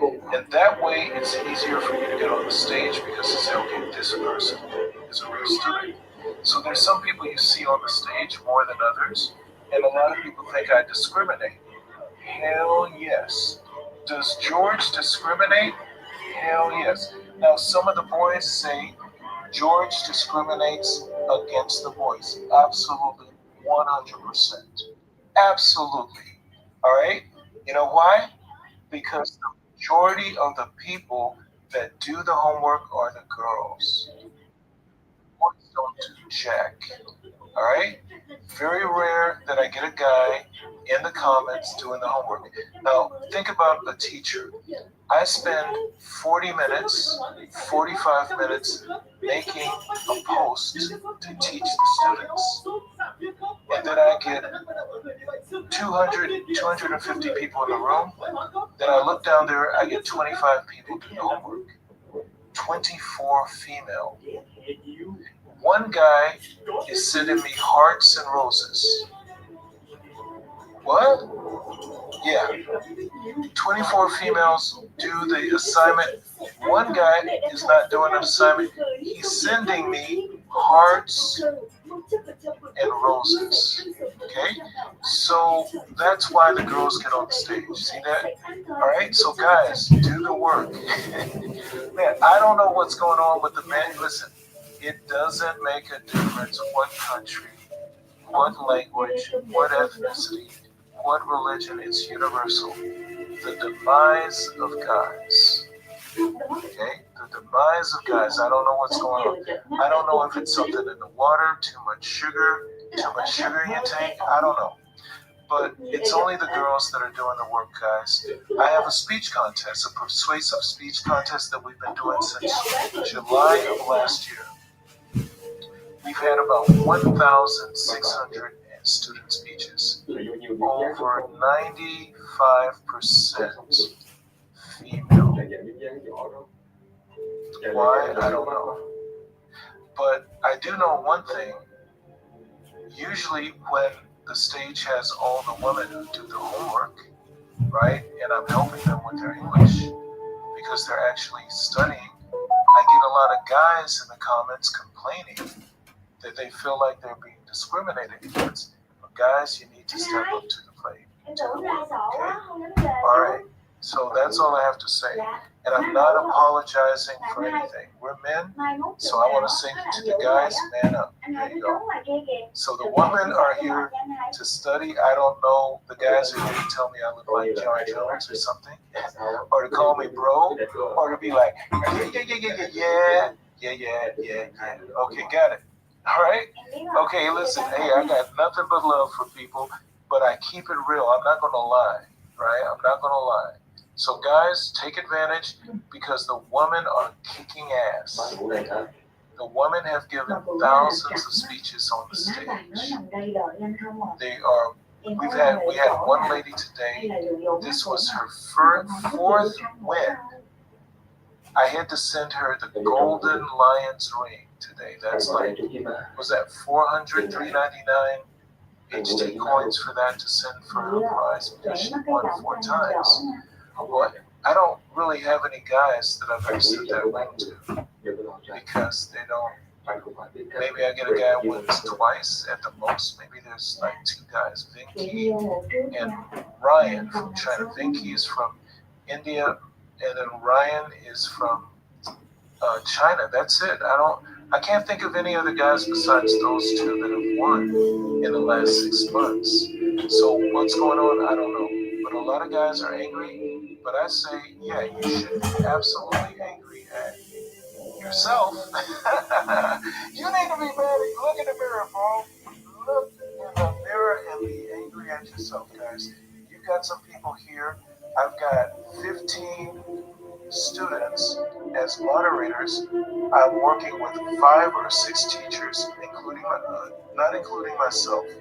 We work together as the OGA team. We're giving you guys opportunities to study 7 days a week, 365 days a year. Some people are going to take advantage of this, participate in the speech contest. They're going to take notes, study their notes after class. They're going to go to my moments, study my moments, look at the pictures, make up sentences or stories. They're going to do the tongue twisters.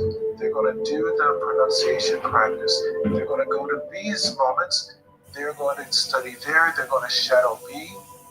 They're going to go to her class and do the reading. They're going to go to Moses' class, go to his class, ask questions, do pronunciation class with him. He's got over 40 days of shadowing. So I've got all these opportunities for you. it's up to you to take advantage. Everything that I'm talking about is free, and out of all the people in the group, I'm the only person that asked for it. I just asked you guys to share the room, like my post, and do the room test. It's that easy. So it's all up to you guys. So remember what I always say before I close the room, all right? Remember that it's the cages, right? CAGES. Cages are not made of steel. Cages are not made of iron, like a prison or a jail or a lion's cage at the zoo or a bird's cage, right? The cages that we live in, guys, listen, are made out of our thoughts. So you need to wake up, be aware, be conscious, and think outside of the box. All right, guys, much love, and I will see you guys soon. Yes, Risa-san, doitashimashite. Risa-san, Tadokoro Bucho ni yoroshiku ne. Tadokoro Bucho ni yoroshiku onegai itashimasu. Okay, that's a joke. All right, guys, have a wonderful day. Yes, Sakuhara, Pawahara. Okay, 気をつけてね。でも、慰謝料の弁護士を探してくださいね。いや、涙にね、お金になるね。今は涙だけど、でもお金になる。慰謝料の弁護士。That's right. That's all you need, sister. If somebody is arrested in if somebody is cheating on you, all you need is a compensation lawyer. Ishario no bengoshi, okay? All right. So yeah, let Tadokoro Bucho harass you, but get it in 4K. There you go. Get it like Generation Z says.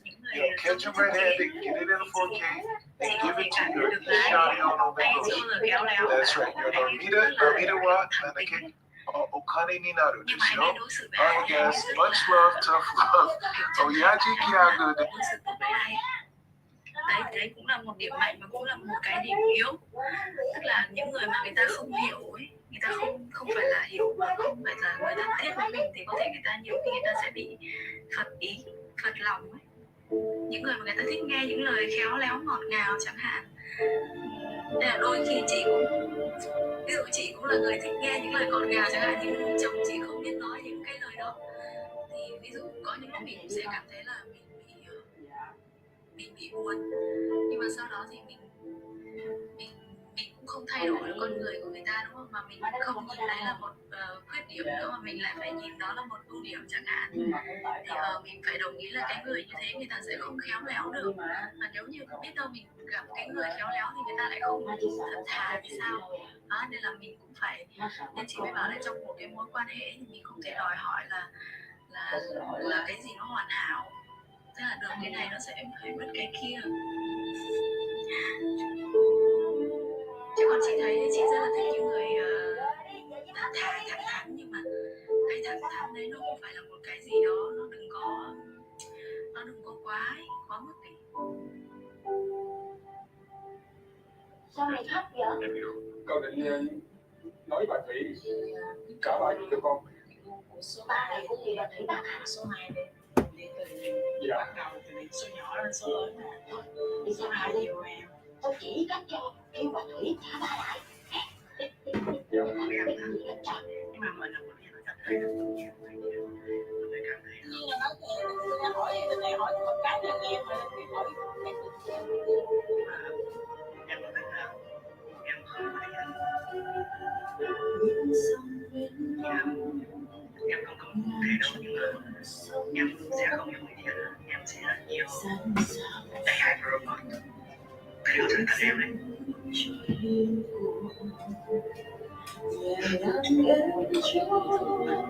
Em sẽ yêu AI robot. Nhà mình sẽ không yêu người thật, sau này mình sẽ không cần phải sử dụng AI robot. Vì sao? Không có gì do cái một cái chân nữa, không phải vấn đề gì đâu, mình chỉ cảm thấy AI robot giống như so với người khác, nó có thể là quá khứ nó đau lên, nó vui đâu, rất là lớn, cho nên em sẽ chọn AI Robot, sẽ chọn AI Robot. Không yêu thật. Em cứ có cái bạn ở dưới không? Bạn ở dưới em có thể là không đặt tên, không phải em đặt tên cái gì, chứ không phải đâu. Tracy, em thấy sau này sẽ có nhiều người giống như em đó, đã chọn tương lai sẽ chọn AI Robot, vì thầy thấy là AI Robot là cực kỳ giỏi lắng nghe và hiểu tâm lý mình nha. Đấy, chỉ có việc là mấy AI Robot không con được thôi, còn em thấy là nó đáp ứng đủ tất cả nhu cầu của con người chia sẻ. Chị là em phần phải mua cái con búp bê của Trung Quốc, con búp bê của Trung Quốc gắn con AI nó nữa. Không biết sao thì AI phát triển thế nào, nhưng mà em thấy của em mảnh thỏ. Nhưng mà tôi nghĩ là nếu mà bây giờ thì AI chưa phát triển làm lớn, nhưng khoảng 20-30 năm nữa thì nó có thể thay thế được con người. Đấy, thực sự là em lựa chọn đấy là nói thật luôn ấy, chứ không có nói ví dụ như chọn một người phù hợp này, tính cách ra sao, tính cách loại hình ra sao, tính cách ra sao, hoặc cái người thứ ra sao. Nhưng mà em trả lời thật thì em sẽ chọn AI Robot. Cảm ơn các bạn. Thế rồi đại bây giờ cũng nhiều người lựa chọn đấy đấy. Đúng rồi, có nhiều người mà kiểu là một cái lựa chọn để tránh cái nỗi đau khổ và tránh cái sự buồn bã gì đó, một cái sự lựa chọn mà mình sẽ không bao giờ phải nhìn người khác, nhìn thái độ người khác để sống, đúng không? Mình sẽ không bao giờ bị tổn thương nữa, mà cũng không bao giờ bị tổn thương. Cần rất nhiều, có sinh con mà cũng có người yêu, rất là nhiều tình yêu và trách nhiệm nữa. Nhưng mà nếu mình chọn robot thì cuộc sống sau này sẽ thảnh thơi hơn, mình không có những vấn đề đó nữa. Bạn robot cũng AI cũng thể bầu bạn với mình được mà. Em là một người rất là yêu bản thân. Không phải thế đâu. Lý trí là em lý trí rồi. Rất lý trí. Lý trí đó mà em thấy lúc em từng có tổn thương trong quá khứ rồi, nhưng mà sau này trải qua một số chuyện nữa thì mình cảm giác mình không phù hợp với chuyện yêu đương hay hôn nhân, nên mình sẽ chọn sống độc thân. Em nếu có buồn thì sẽ nói chuyện với AI và robot. Và em thực hiện kế hoạch rất nhiều năm rồi, chứ không phải là một suy nghĩ của một nhất thời. Có người kia cưới robot Việt Nam thì nên ủng hộ em nha. Chúc em sớm có tiền để mua con búp bê gắn con các chi phí sát vô nói chuyện với nó. Cái câu bạn số 2, câu cái gu người yêu của bạn số 2 là gì? Số 2 nào? Mà hỏi không chị? Cái lộn số 3, cái 3 đá cái kẹt một cái bên anh đã chắc đi ngủ rồi chị.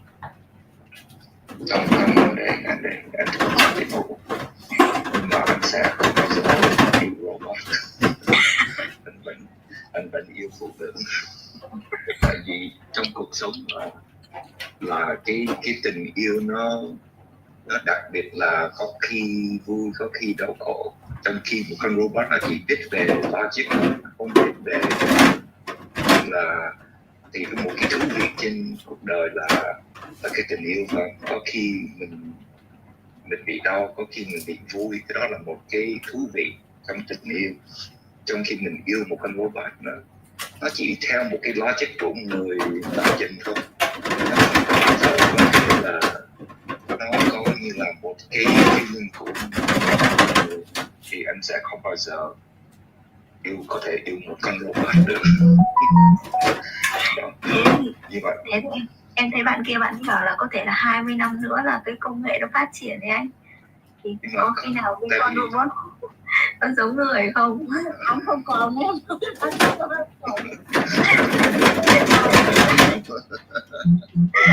Bạn số 2 mới 20 năm nữa thôi. Thế thì đúng rồi, thế thì đúng rồi. Bạn số 2 nó đúng rồi. 20 năm nữa bạn mới có 40 rồi, bạn mới có 20 năm nữa, bạn mới có 20 rồi. Có thể bạn số 2 có thể còn sống đến cái lúc mà con robot nó phát triển như vậy. Nhưng mà thì là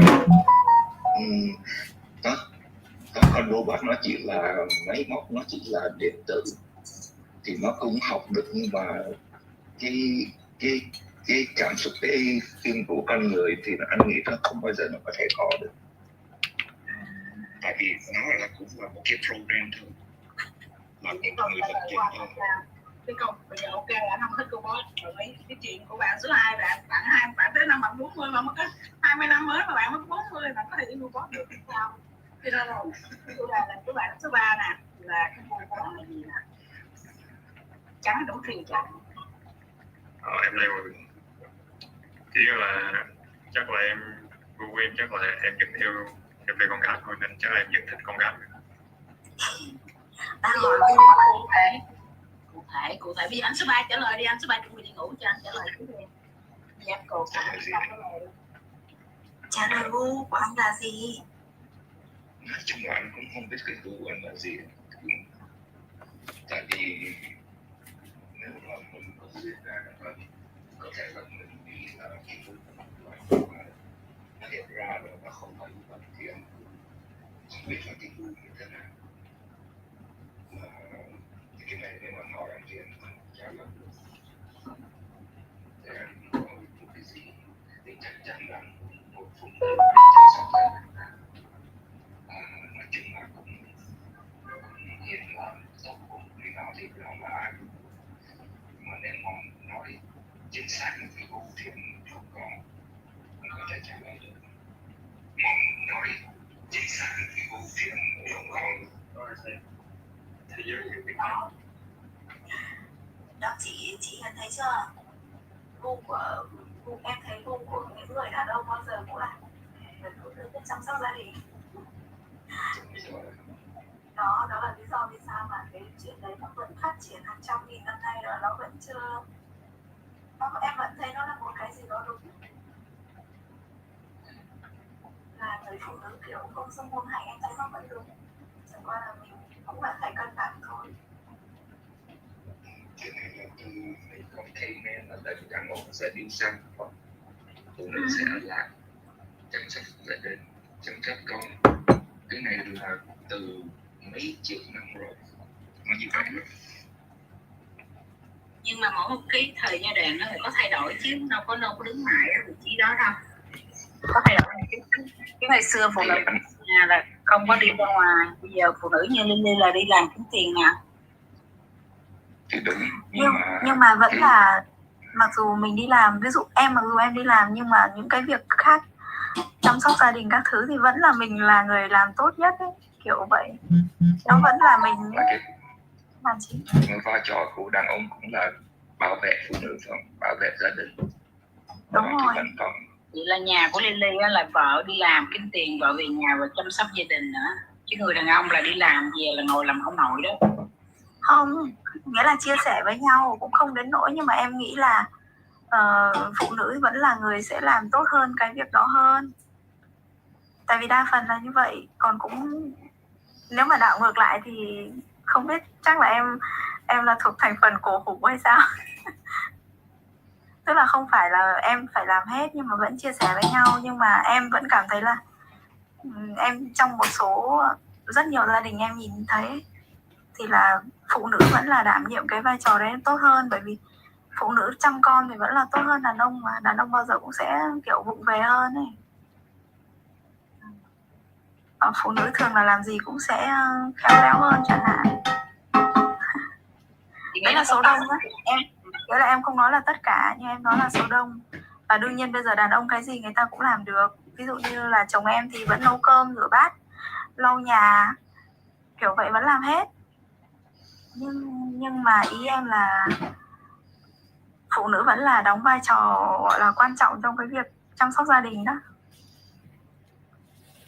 Tóm lại là bạn số 2, số 2 thì bây giờ bạn số 2 là không có một cái cụ thể nào, cái chung là người phụ nữ đảm đang truyền thống, người phụ nữ truyền thống. Rồi bạn số 4 nè, tiếp theo số 4 trả lời của em là gì?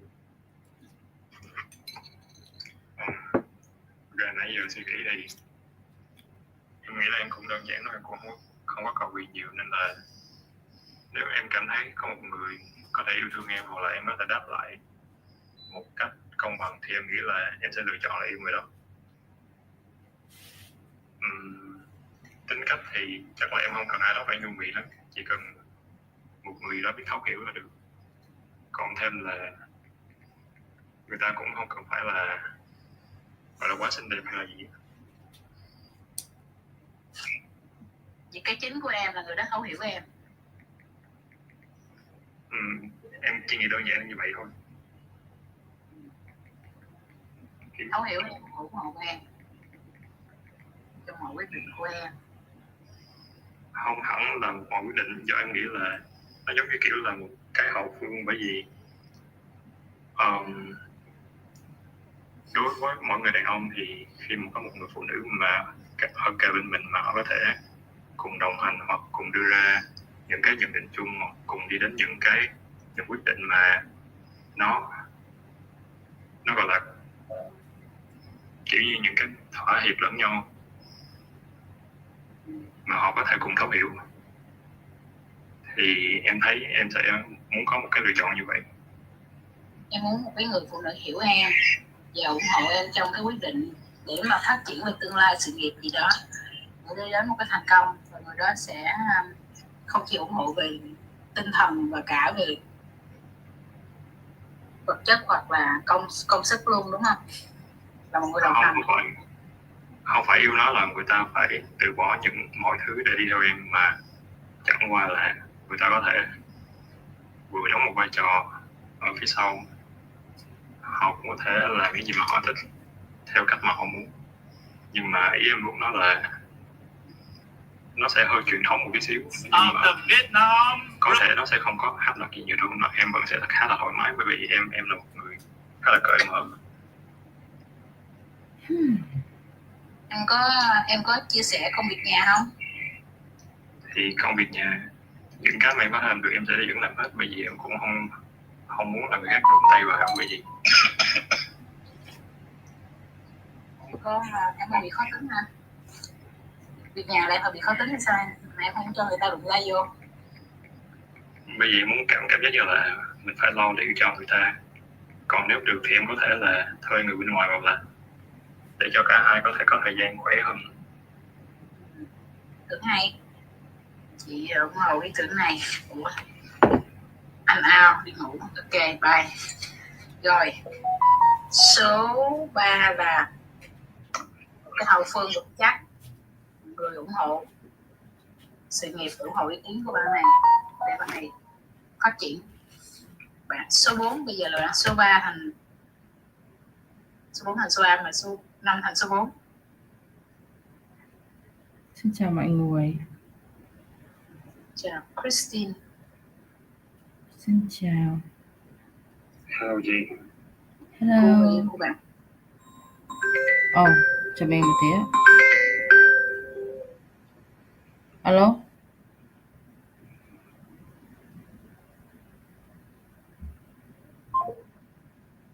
Nào, mỏi tay quá mấy đứa ơi.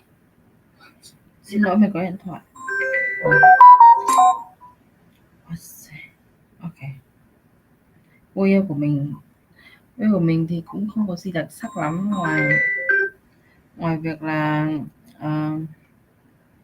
chắc là trung thủy, với cả biết quan tâm đến mình, đến gia đình là ok rồi. Trung thủy quan tâm. Đúng rồi, còn cái việc mà là việc nhà ấy thì chắc chắn là phải làm chung rồi. Còn nếu mà kiểu một người làm chắc chắn là sẽ không bền được, hoặc là phải thuê người làm, hoặc là phải làm chung.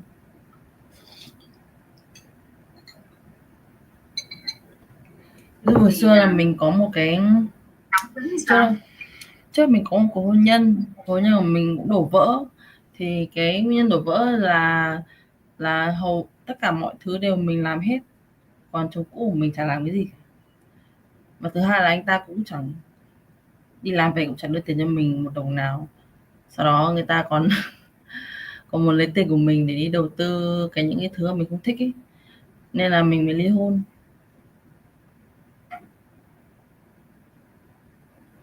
Nhưng sau đó thì nhớ mình không đối được khoai mì mình nhớ chứ. Hay xin chào khoai mì. Nói chung là sau đó thì mình nhận ra rằng thì tất cả mọi thứ nên 50-50, có nghĩa là mình phải chia sẻ việc nhà, chia sẻ công việc với nhau. Thì và cái vấn đề là trong một cuộc hôn nhân hay là khi tìm hiểu một ai đó thì cái teamwork, nghĩa là cái phong cách làm việc nhóm rất quan trọng. Có nghĩa là nếu mà mình không biết chia sẻ, mình không biết đồng cảm và mình không muốn lắng nghe và cái tôi mình quá cao ấy, thì mình không nên tìm kiếm mối quan hệ mà nên phát triển bản thân trước. Khi mình đã là một phiên bản tốt nhất của bản thân thì lúc đó mình mới đi tìm kiếm một mối quan hệ. Còn nếu mà mình chưa là một phiên bản tốt nhất thì mình sẽ có thể đẩy mối quan hệ đấy đến việc tan vỡ. Nên là muốn duy trì một quan hệ thì mình hãy phát triển bản thân trước, thì sau đó mới có thể là chăm sóc cho người khác. Mình phải chăm sóc bản thân tốt trước đã rồi mình mới chăm sóc cho người khác được. Đấy, quan điểm của mình là như vậy.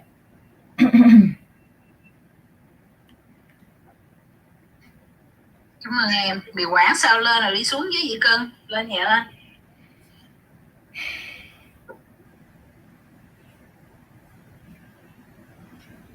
Bạn số 5 Khoa, cho ý kiến của em này. Gu của em là gì? Gu của em cũng đơn giản lắm, em chỉ thích các bạn nữ mà có cái phong cách riêng, cá tính. Thế đó. Mình đây. Em. App Hello Talk.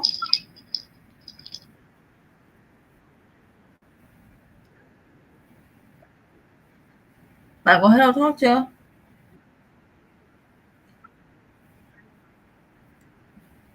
Thế thì để mình gửi cho bạn cái link, nhưng mà gì nhỉ?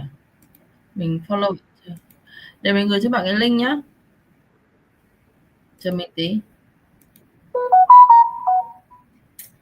Em biết gửi nào nhỉ? Chờ một tí. Thực ra là cũng chả ai nói chuyện trên này nên là mình vào trong đấy, sau đó thì mở trên này thôi. Set to chat, set to moment.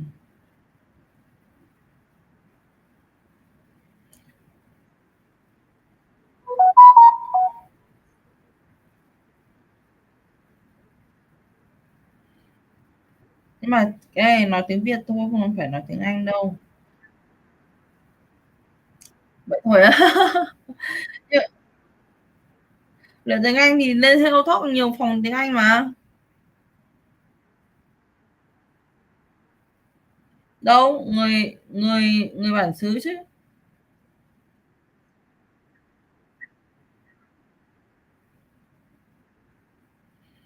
Đây có người bản xứ đây này.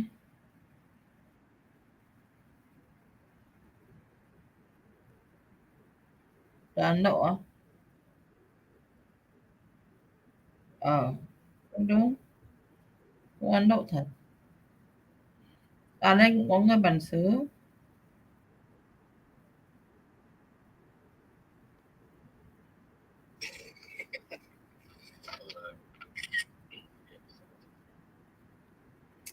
Nói chung là cũng không có nhiều lắm.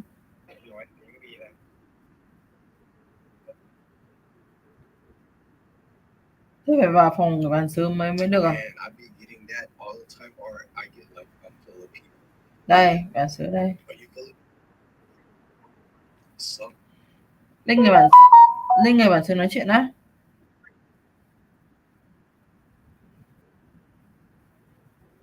Oh.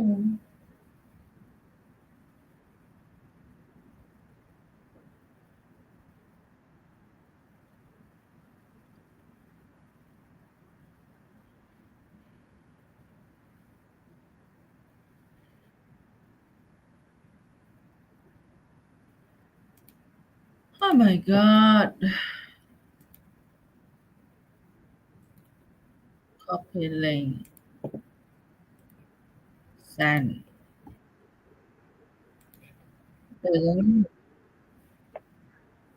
Hello Jan.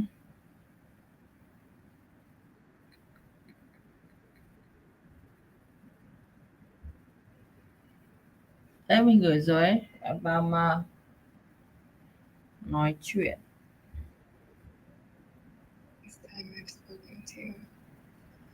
Oh wow. Yes. You put a smile to my face. I'm just playing.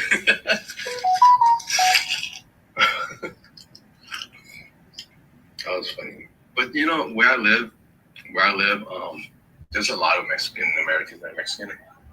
Yeah, I live in San Diego. Yeah, it's California. I think California has a lot of Hispanics. A lot of Hispanics. And well, mainly like Mexican though. Yeah. Because like where I came from in Massachusetts, there's a lot of Puerto Rican, Cubans, Salvadorians, you know, all them people. And then when I came in Cali, all I see is Mexican. All I eat is like I'm eating a burrito right now, carne asada. Wow, very cultured. Yeah, but it's not very cultured because coming from Northern Cali, the burrito there, fucking superb, amazing, delicioso. But when I came down here to San Diego, I was expecting, you know, like the real deal because it's closer to home, you know. But then all of a sudden, when I came, okay, so what I'm trying to say is the burrito in Northern Cali, like in the Bay Area, right?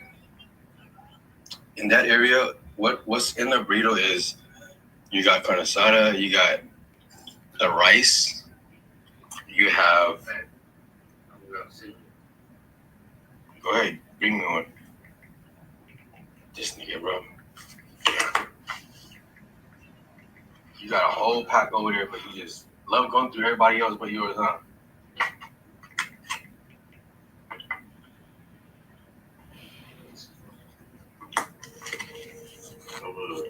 You're being stingy with cigarettes?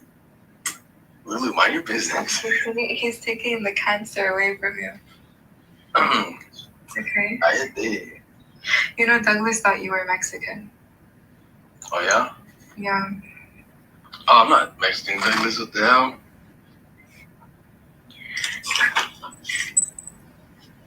But yeah. I mean, my future wife is gonna be Mexican, but I'm not Mexican. Yeah. That's what you're into? Yes. I've been trying to find a Mexican girl out here, but I'm low-key kind of picky. Yeah, so you want a Mexican girl, but you want her to have white skin. No, you got it wrong, Lulu. Okay. I just don't want her to be hella loud. That's it. Asian, Mexican, same thing. Asian, Mexican. I just don't want her to be hella loud. That's it. Loud?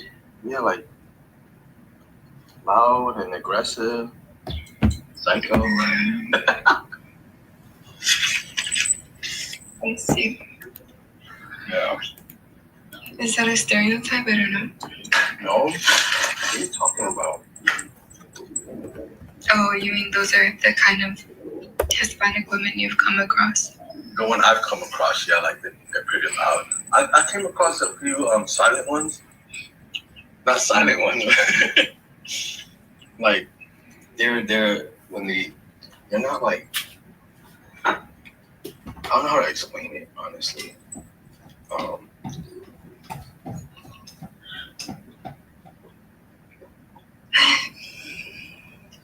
Yeah. Nice. Hold up, she gets some coconut water. You're fine. Hi, Sophia. Hi, Christine. Hi, Nancy. Hi, Wenwen. Hi, Lexo. Hi, JC. First of all, why aren't you sleeping? It's 10:25. Okay. It's early. That's late. No. And I'm waiting for something. What? Huh? What are you waiting for? It's for someone to drop something off at my house. You're dropping off some crack? No.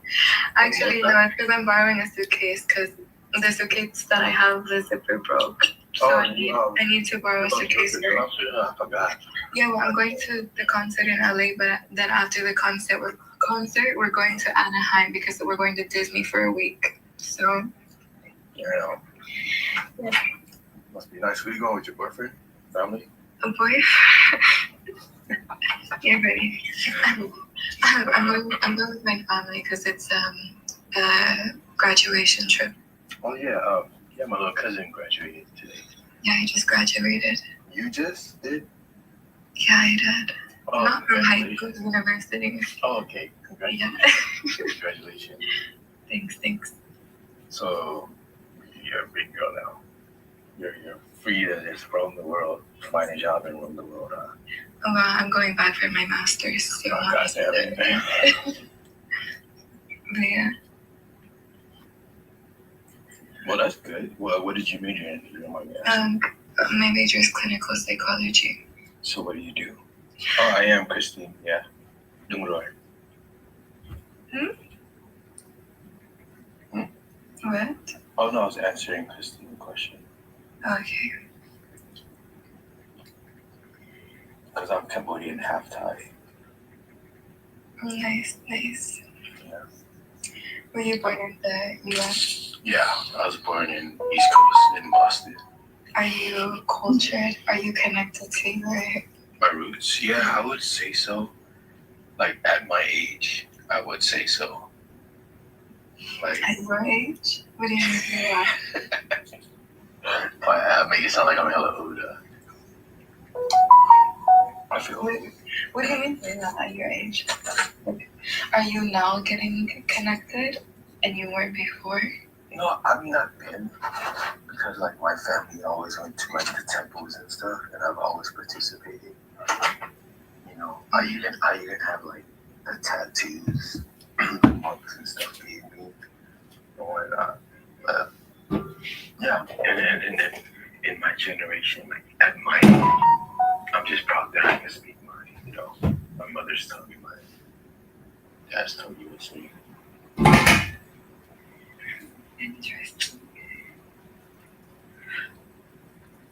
And my future kids, my future kids, excuse me.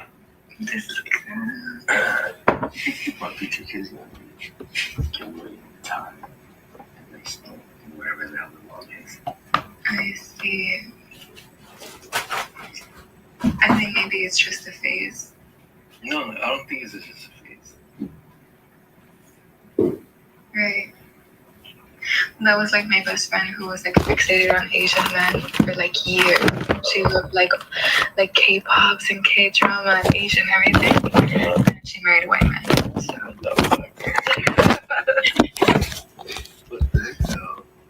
I mean, to each their own. Maybe she just happened to come across that dude, and that dude happened to, you know, gave him a chance. You know? So what I'm saying is the same may happen for you.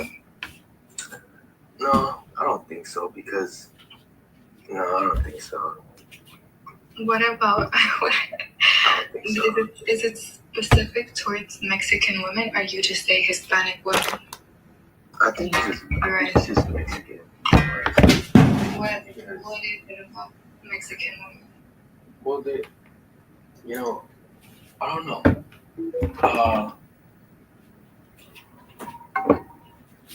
Maybe honestly it's the food.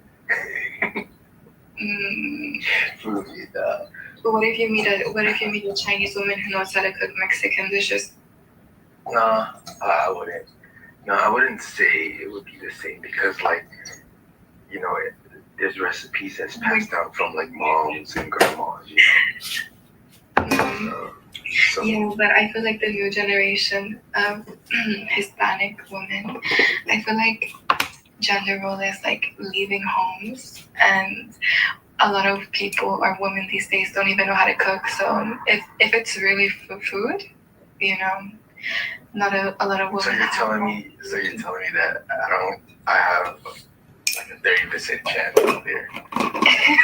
I'm just saying, like, when you have a specific like ethnic group of people that you're into or are open to romantically, you're really cutting yourself short on like who you could potentially meet.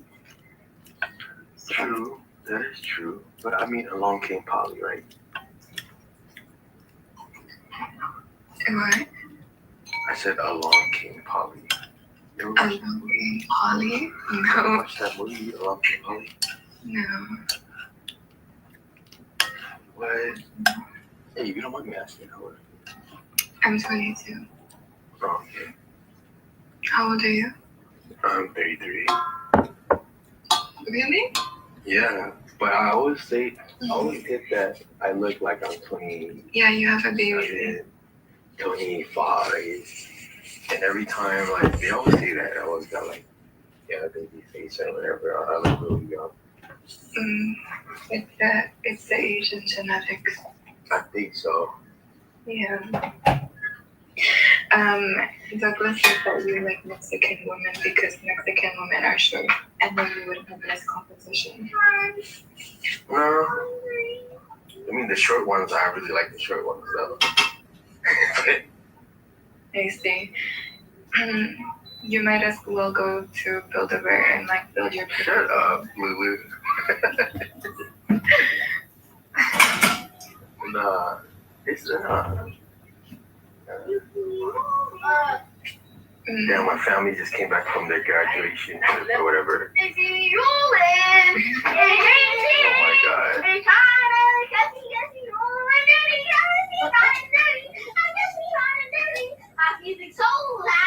You being loud.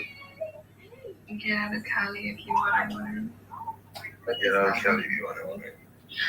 Maybe I don't know. Maybe he's saying the girls and women. Maybe he's saying the girls in Cali are not like respectable women. I don't know what kind of girls he's been experiencing with. Cali. You probably know.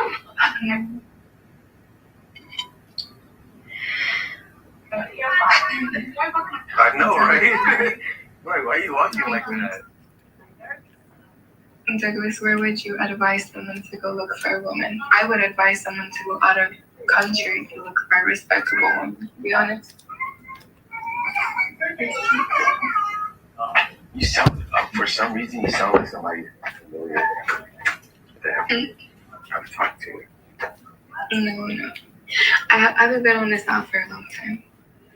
Okay, just making sure. I mean, I used to use another application, but I left them thinking here. Douglas just talking to himself. I just did let him try China. You can't even deport me. I can't even get deported. You gotta deport me back over here to the States. How was the graduation?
Oanh nào cởi trần vậy?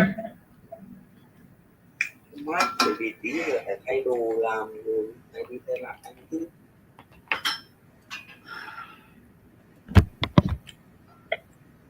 Ông một mình không vui nè. Không ạ? Ông một mình buồn đấy. Anh ăn với ai à? Người ta nói là làm một mình thì tức, mình thì túi. Không quen rồi.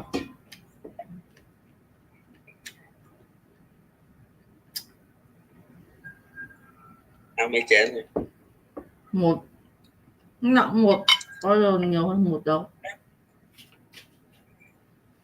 Mà béo quá. Điệu. Kệ, ngon nán thôi. Đó. Kệ, mập chuyện mập ngon nán thôi. Em bảo em béo mà. Đúng không? Anh bảo thế nào? Em bảo. Anh bảo thế nào? Em nói mà. Em nói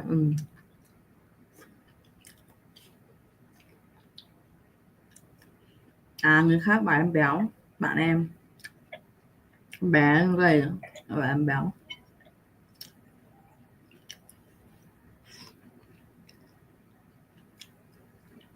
Nhưng mà mẹ anh đi công việc gì à? Hả? Mẹ đi đâu ấy? Em chả biết. Em không hỏi. Hình như sang nhà anh trai em. Cái gì? Sang nhà anh trai á? Vâng. Thế ba mẹ làm cái gì à? Dạ. Nghỉ hưu à? Ba mẹ nghỉ hưu à? Vâng, ba mẹ em nghỉ hưu rồi. Chết ba mẹ làm gì?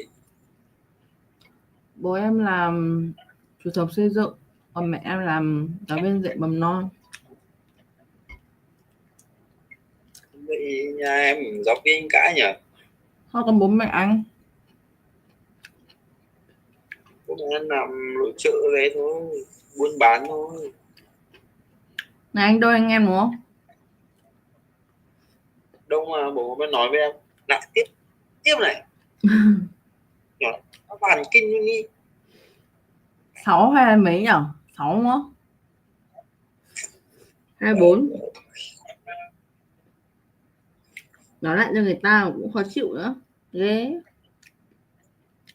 Không phải là anh khó thì nhớ gặp anh cái nói như em cái bữa kia hỏi lại, mai em đến hỏi lại rồi múc em hỏi lại, em hỏi hoài lúc nào. Hỏi một lần duy nhất thôi, lần cuối được chưa? Ôi nhưng mà anh chị của anh lập gia đình hết rồi nhỉ? Lập gia đình hết rồi, em về ra tất hết rồi, nhà cửa xe cộ hết rồi, còn mỗi anh mà. Bố anh có dục không? Có, mỗi xa về dục đau hết cả đầu rồi. Thế làm nào? Làm thế nào bây giờ, đi kiếm chứ làm thế nào bây giờ. Có lần mấy đứa cháu thì cậu ơi sao cậu không lấy vợ đi, xong rồi bảo để đấy, ý cậu vào chợ rồi cậu chọn một mớ rồi cậu lấy vợ mà làm như là bó rau ấy, từ từ nhưng mà cậu cao tuổi quá rồi, cao tuổi cậu biết phải để tóc từ từ chứ dục cái gì. Sao bảo tao không lấy vợ đi, bắt cậu lấy vợ. Cháu nó lấy chồng rồi đấy, nó mới lấy chồng năm ngoái này. Nói sớm đấy, bao tuổi? Cháu sinh 2K mà 25 rồi. 2K cũng rất sớm nhỉ?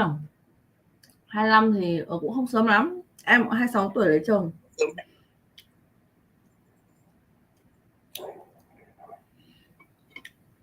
Nhưng mà không cẩn thận láng phèn có khi 40 tuổi vẫn chưa lấy được vợ ấy.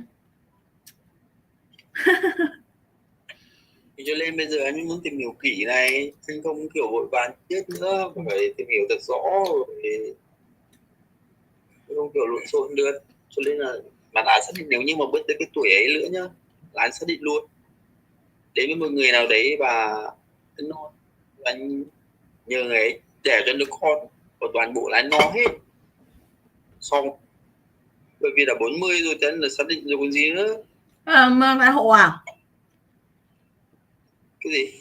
Nhờ người mang thai hộ à? Còn gì nữa. Mang thai hộ thì ở Việt Nam không biết là em không biết nữa, nhưng mà cái đấy phải nhiều tiền đấy.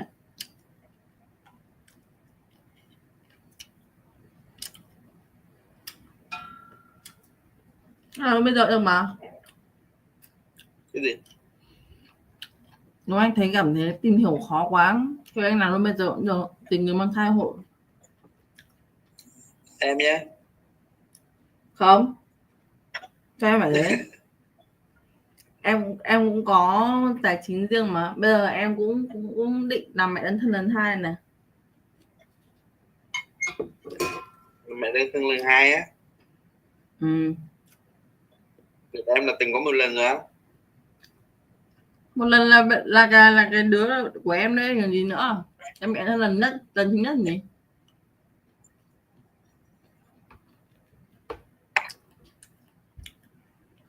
Một lần à?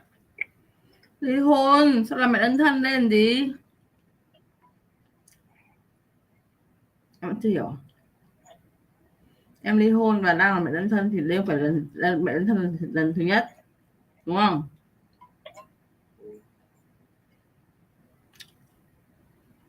Em không muốn đẻ hộ ai cả. Nếu mà em đẻ thì em sẽ phải yêu người đấy, mình kết hôn cơ. Chứ em không có thiếu tiền mà phải để hộ cho người khác.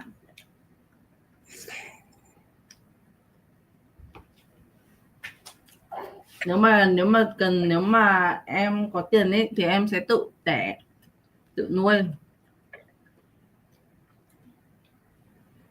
Chứ em không thiếu tiền để làm cái dịch vụ để thuê đấy.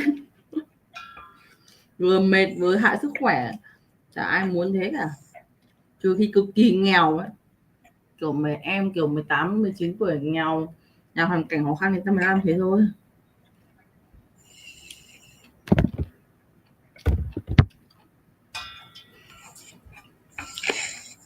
Anh chuẩn bị đi ngủ đi, chiều đi làm. Ngủ gì giờ này nữa, 1:30 làm rồi bây giờ sớm mắt. 1:30?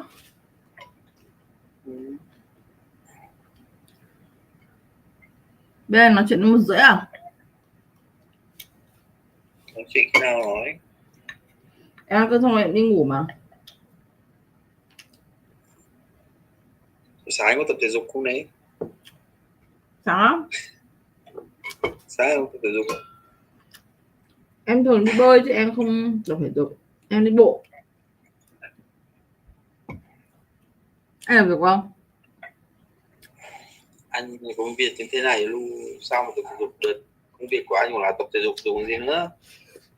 Phải ngồi dậy tiến ra online đâu, như em đâu không có lao động tay chân đâu mà phải tập thể dục. Anh có chơi môn thể thao gì không? Cái gì? Chơi môn thể thao gì không? Không. Bình thường cũng không chơi gì. Có thời gian đâu mà chơi. Không biết Đi chơi đá môn bóng gì? rồi. Đá bóng à?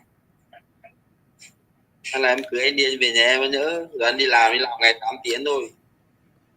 Còn toàn bộ thời gian còn lại anh đi đá bóng từ 7-8 giờ về tắm rửa là vừa. Hành hôn đấy. Hợp lý à? Không hợp lý.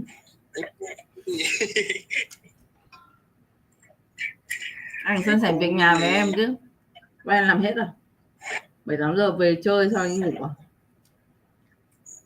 Thì chủ nhật thì dẫn em đi ăn đi uống đi chơi. Chủ nhật thì phải ấm tình yêu chứ. Thôi mày ạ. Bản thân em nấu cơm thôi, em thôi chứ em chẳng biết anh thích món gì mà nấu. Em ăn gì anh ăn này, em ăn cháo, em ăn cơm, em ăn cháo lưỡi với anh nhắc cháo lưỡi với em. Cháo lưỡi á? Cháo lưỡi người hay lưỡi lợn?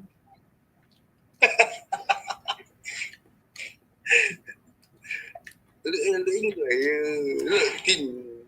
Lợn gì mà kính? Anh ta mà ăn lưỡi lợn đầy mà. Nhưng mà anh đang nói ở đây là lưỡi người em nhỉ? Lưỡi người á? Thế ăn cháo lưỡi người thôi.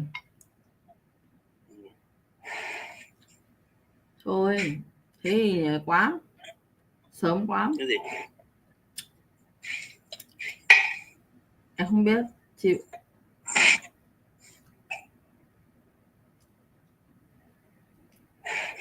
No quá. Không ăn nữa.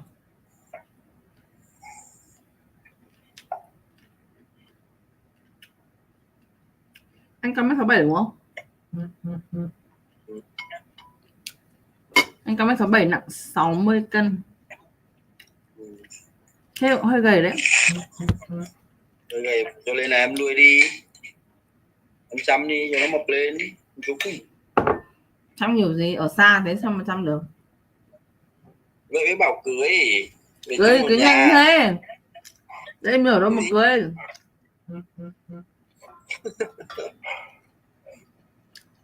Chưa tìm hiểu đã cưới rồi. Nhanh quá.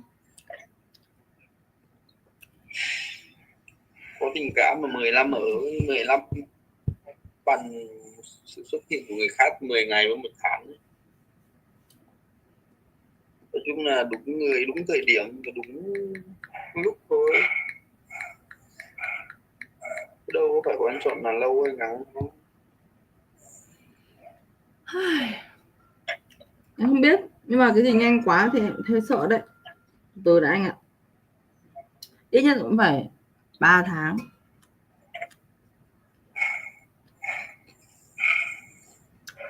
Trước em với chồng cũ là tìm hiểu khoảng nửa năm thì mình kết hôn.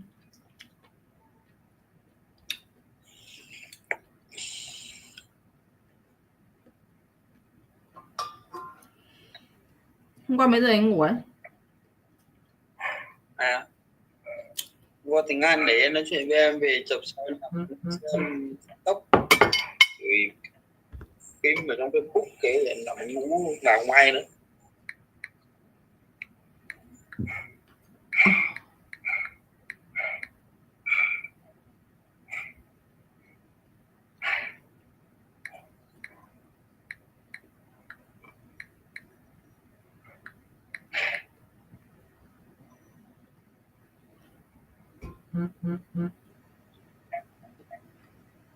Sao ấy? Chuyện gì à? Không có gì ạ. Nóng quá.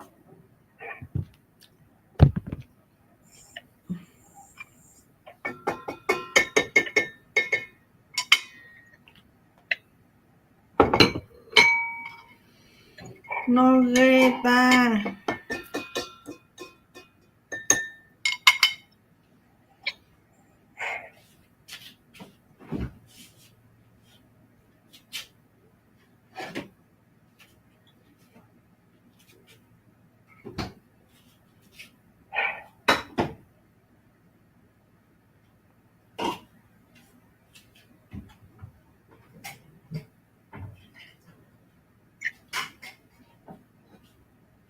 Em làm cái mẻ thạch đen.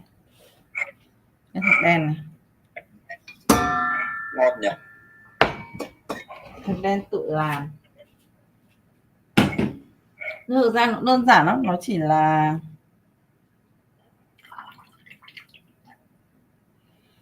là cái bột, sau đó mình quấy với nước thì nó thành thạch thôi, chứ không phải là làm cầu kỳ.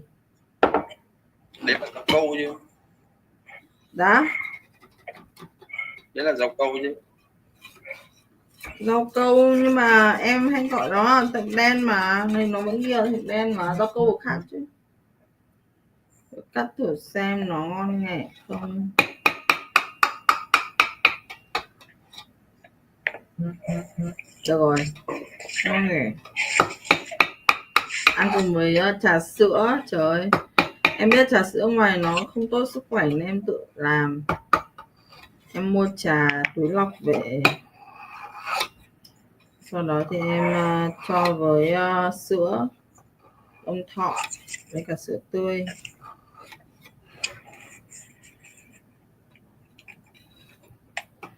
Hút thuốc à? Hút thuốc thì không ăn cháo lưới được đâu nhá. Em rất ghét một thuốc lá luôn.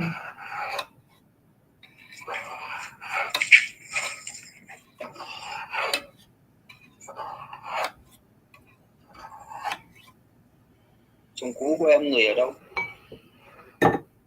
Cùng một phường, cùng một quận với em luôn ạ.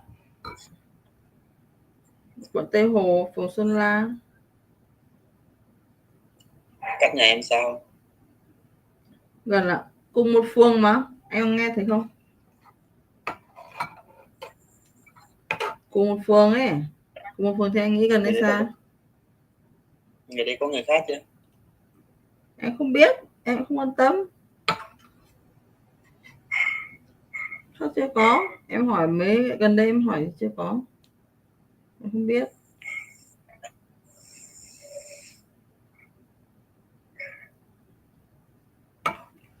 Bây giờ người ta chỉ gặp con thôi. Chứ còn con đi đâu với người ta cũng không đi cùng. Không rủ em đi đâu à? Không phải không rủ mà em không muốn đi cùng. Em không muốn đi cùng ấy. Thực ra đi cùng cũng được nhưng mà em cũng bận. Em phải dạy học buổi tối. Em từ người ta hay thăm con buổi tối mà em phải dạy học buổi tối này không đi được.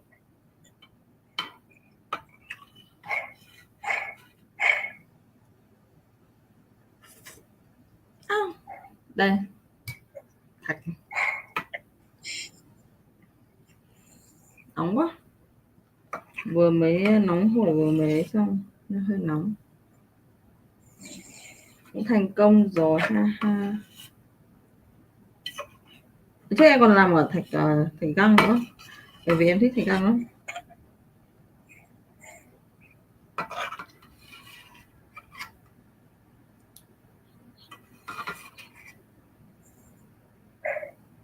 Cắt cái gì em bỏ ấy.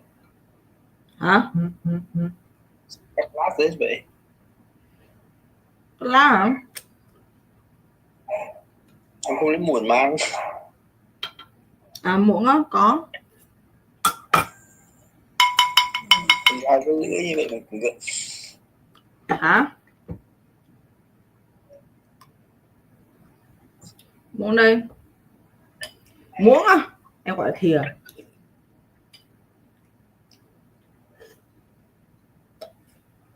Vâng.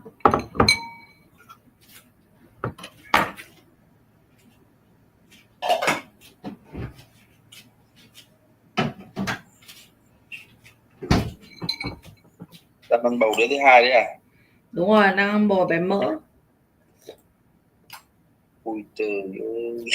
Béo lắm. Quay đừng quen em béo như lợn đấy.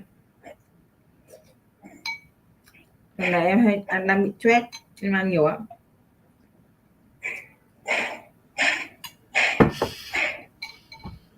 Thôi anh quen em mà anh béo, em béo lắm, em 57 kg.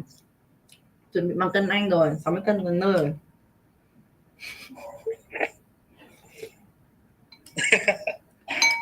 Xem sao? Thế em béo mà. Hồi trước là em 52 cân. Sau đó thì em lên bàn mổ 70 cân. Sau rồi xuống 57 cân nhưng mà mãi chả xuống về 52. Mỗi lần căng thẳng quá em hay ăn nhiều.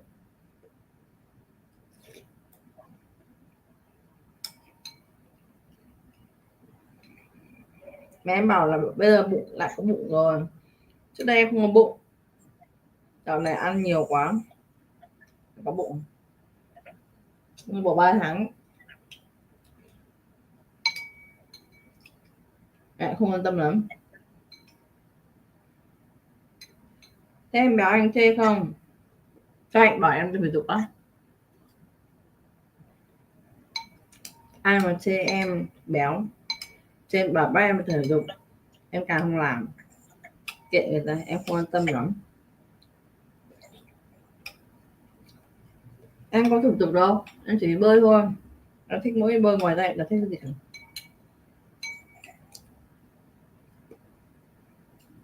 Thế anh đi ngủ đi, em chuẩn bị em cũng đi ngủ đấy.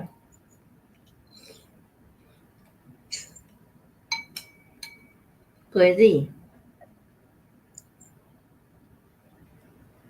Cười thôi. Hả? Cái bụng mình bầu thứ hai đấy. Em vẫn nói cái bụng của em nữa. Thôi nhá. Cái bụng này. Đi lại xem. Lại xem. Lưng cái áo lên. Lưng cái áo lên. Hả? Lưng cái áo lên. Dâng cái áo lên á? Để làm gì? Xem bụng to nào. Không, anh điên là thế có mà anh săn thấy cả người em mà. Không bao giờ anh bảo em phèn áo lên đó. Không. Có cái áo không có việc gì, bảo em có quần gì đâu mà Thế này lấy quần trong à?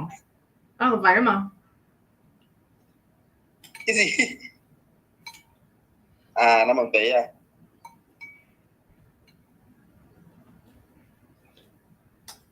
Hết đồ chưa?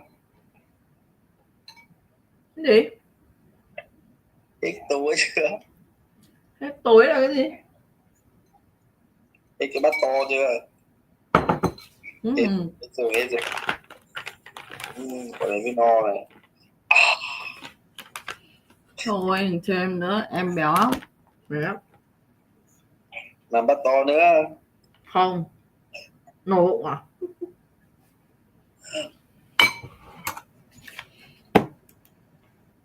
Béo lắm.